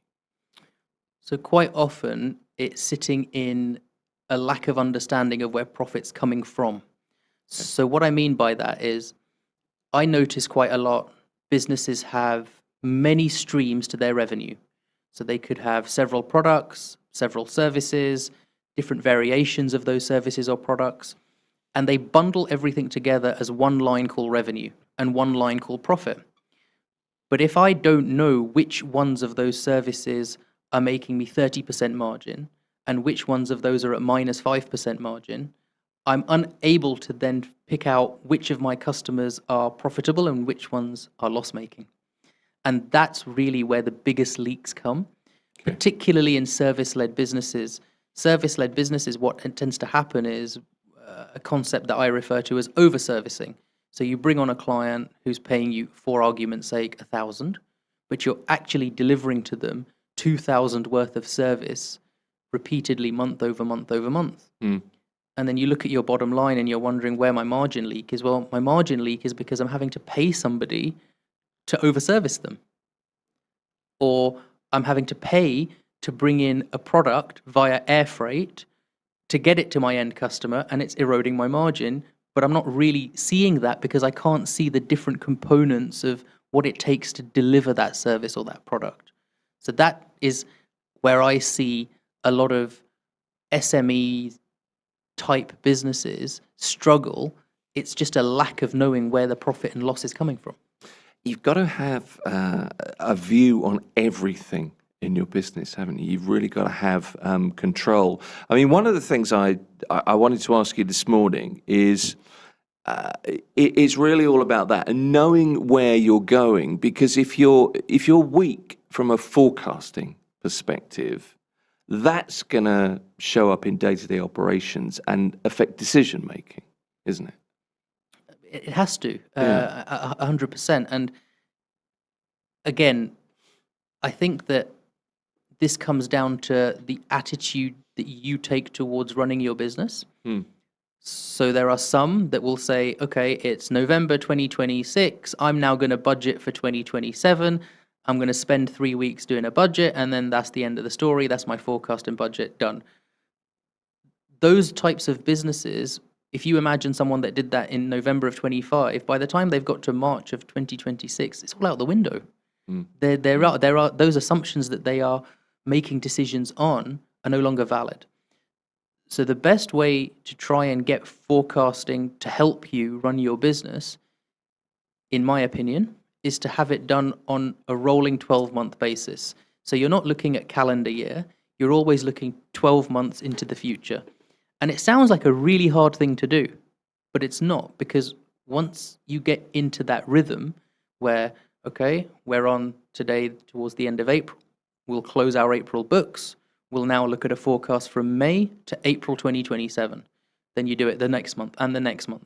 And once you're in that rhythm and it takes you half an hour to update it if you have the right tools in place, you're then making data-driven decisions every month because you're up to date and you're live and you're taking into consideration what's happening around you, as opposed to, well, you know, I made that assumption in 7 months ago and now I'm still trying to run my business based on that assumption. It's never going to pan out for you. Yeah, so you get your head out of the sand. Indeed. Yes, okay. That was very politely put. Look, we all have, in our daily lives, we've all got subscriptions or software or retainer fees, whatever it is that we've forgotten about. You know, that's normal. That's just a part of kind of modern day convenience living, I suppose. It's the same in business, isn't it? How do you advise a CEO to conduct an audit of their expenses, a zombie audit perhaps, without disrupting operations? I actually, probably an unpopular view, but what I did, and it's a real life example, is we took the bank statement of a business that's turning over 15, 16 million dirhams a year. Okay. And everything is linked to the CEO's credit card, personal HSBC card, that gets debited for every subscription that you could possibly imagine, right, on a monthly basis. And we tried for a couple of months to get some focus on this. And in the end, I said, look, I'm going to take an action here. You may not like it, but actually, I think this is going to help you. And we got his PA to call up HSBC and cancel the card. So every direct debit, every standing order that was sitting on that card was then going to bounce. And I said, if anyone screams that their subscription got switched off, we'll relife it, we'll put it back on because we know it's being used. And for all the other ones, you'll know that no one was using them anyway. Okay. And it saved $56,000 a year in expenses, in random subscriptions for all sorts of things that were not needed. Like what kinds of things? So things like a subscription tool that checks people's grammar on an email before it gets sent, subscription tools for social monitoring and sentiment analysis, subscriptions for premium tools for video editing when they were not doing any video work, all sorts of stuff, just randomly sitting there. And So no screams in that office? Well, there were a few. Or fewer. Fewer. Than you. Yeah, fewer. And the ones that got put back on were the ones that you would expect people to ask for. Oh, my Chat GPT Pro stopped working. All right, we'll put it back on. This stopped working. Right, we'll put it back on. Right. But sometimes it's just as simple as somebody coming in with a third-party view. And as a fractional CFO, the benefit that I have is, I don't need to be friends with anybody at the end of the day because I'm a fractional CFO. I can go into that business. I can say to everybody, my role here is as an independent. I am here to do a job, and I don't need to get involved in office politics and anything to do with the ins and outs of how things run on a day-to-day basis. I'm just simply here to do this particular task and go in and do that. Sometimes that actually builds a better relationship because they're like, oh, this guy's really interested in doing the right thing for our business. He's not just here to consult and advise. He's actually here to do something and action it. So you end up kind of getting a positive impact from taking, sometimes a meaningful step. See, that's interesting. That's kind of counterintuitive, but I see what you mean. Okay. So that's $56,000 a year. That's a major saving. Indeed. That's certainly a salary or two, or it's a huge amount of money, based on real data as well. So if you walk into a struggling SME today, what's the first thing you ask? What's the first piece of data you would ask to see? Is there one metric that tells you more about the business's health than any other? I actually take a slightly different approach. Okay. What I've learned over the course of the last couple of years is doing a big investment in the pre-engagement phase with any client pays off in spades. So the first thing I would do is sit down with the most senior person, whether that's the CEO or the founder or shareholder, and I would just hear them out. What is keeping you awake at night? Where are you struggling? Now, don't tell me about your life story, tell me about the numbers and the financials, but where is it that it hurts? What's the challenge? And we then go in and do something called, for lack of a better expression, a diagnostic. It's simply, okay, you told me that these 3 or 4 things are really problematic. So I'll give you another example. I sat with a founder of a business last week, and they said to me, the biggest thing keeping me awake at night, biggest challenge is I don't know where everything that I'm purchasing in terms of inventory is going. There are gaps in the system. And so our first port of call in that case would be, all right, you have an ERP, you have a barcoding system here. Where's the gap? What's the leak? To use your expression. So we would always listen to the founder, listen to the CEO, and then try to identify where we can help. Because in our line of work, you've got to go in fast and hard and make a difference. And when a founder or a CEO or a business owner can see that you've gone in and immediately been able to make an impact and solve a problem, you go to the next one and the next one. And that typically is what we look for. And it's no single KPI or no single metric. It depends business to business. But you hit on it first up this morning. The majority of the challenges we see right now is cash. Yeah, well, it just seems. I mean, we talked to a lot of people, and that's kind of been. It's almost a mantra at the moment, you know. Lots of founders try to be their own CFO, and naturally, that's the case. I know I see the raised eyebrows until you get to like a certain size, right? Yeah. So, at what point does doing it yourself start costing you more in opportunity cost than hiring, you know, the right person for that role, an expert? I'm very biased in that opinion. Yeah, you should be. So I would say you should never be your own CFO, because if your skill set is being charismatic, visionary, coming up with new ideas, services, building relationships, networking, selling, go do that. Why spend your time worrying about the numbers? Give that to somebody else to do, because immediately there's an opportunity cost.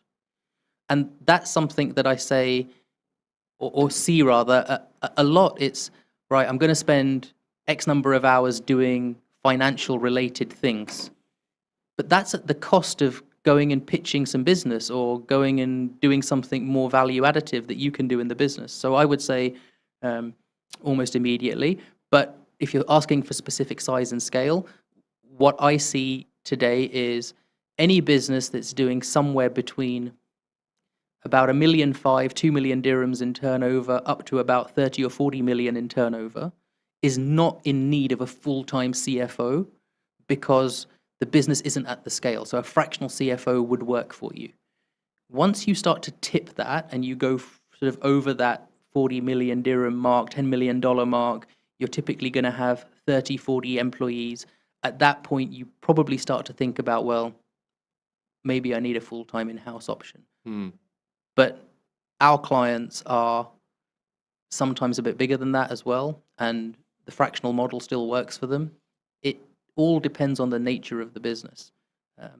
But I would say, don't play to your strengths. You know, do the things where you can add the most value to the business. And if financials and numbers and forecasting and budgeting isn't your bag, you don't enjoy that stuff, you don't like it, let someone else get it done for you. It's all good common sense stuff. We're a little bit short on time. Actually, we're running slightly over time. I'm going to push it a little bit. I wanted to ask you a couple of questions just before the news. Sure. Looking ahead, what financial habits are going to separate, this is the word of the moment, resilient SMEs from those that may struggle? So I think the ones that will do best, and I sort of add to this that I've been in the UAE a very long time. I've seen it bounce several times over, and I have no reason to believe it won't do so again. But the businesses that will be resilient enough to take advantage of that bounce are those that practice data-driven discipline. Because if you are a founder that's making decisions and you're like, well, I feel like that's the right decision, instinctively I think that's the right answer, it's not going to work. Because you have to have the information at hand to make the best decision available. And if you're data-driven, disciplined about the way that you operate, you're going to end up doing better than the person who doesn't.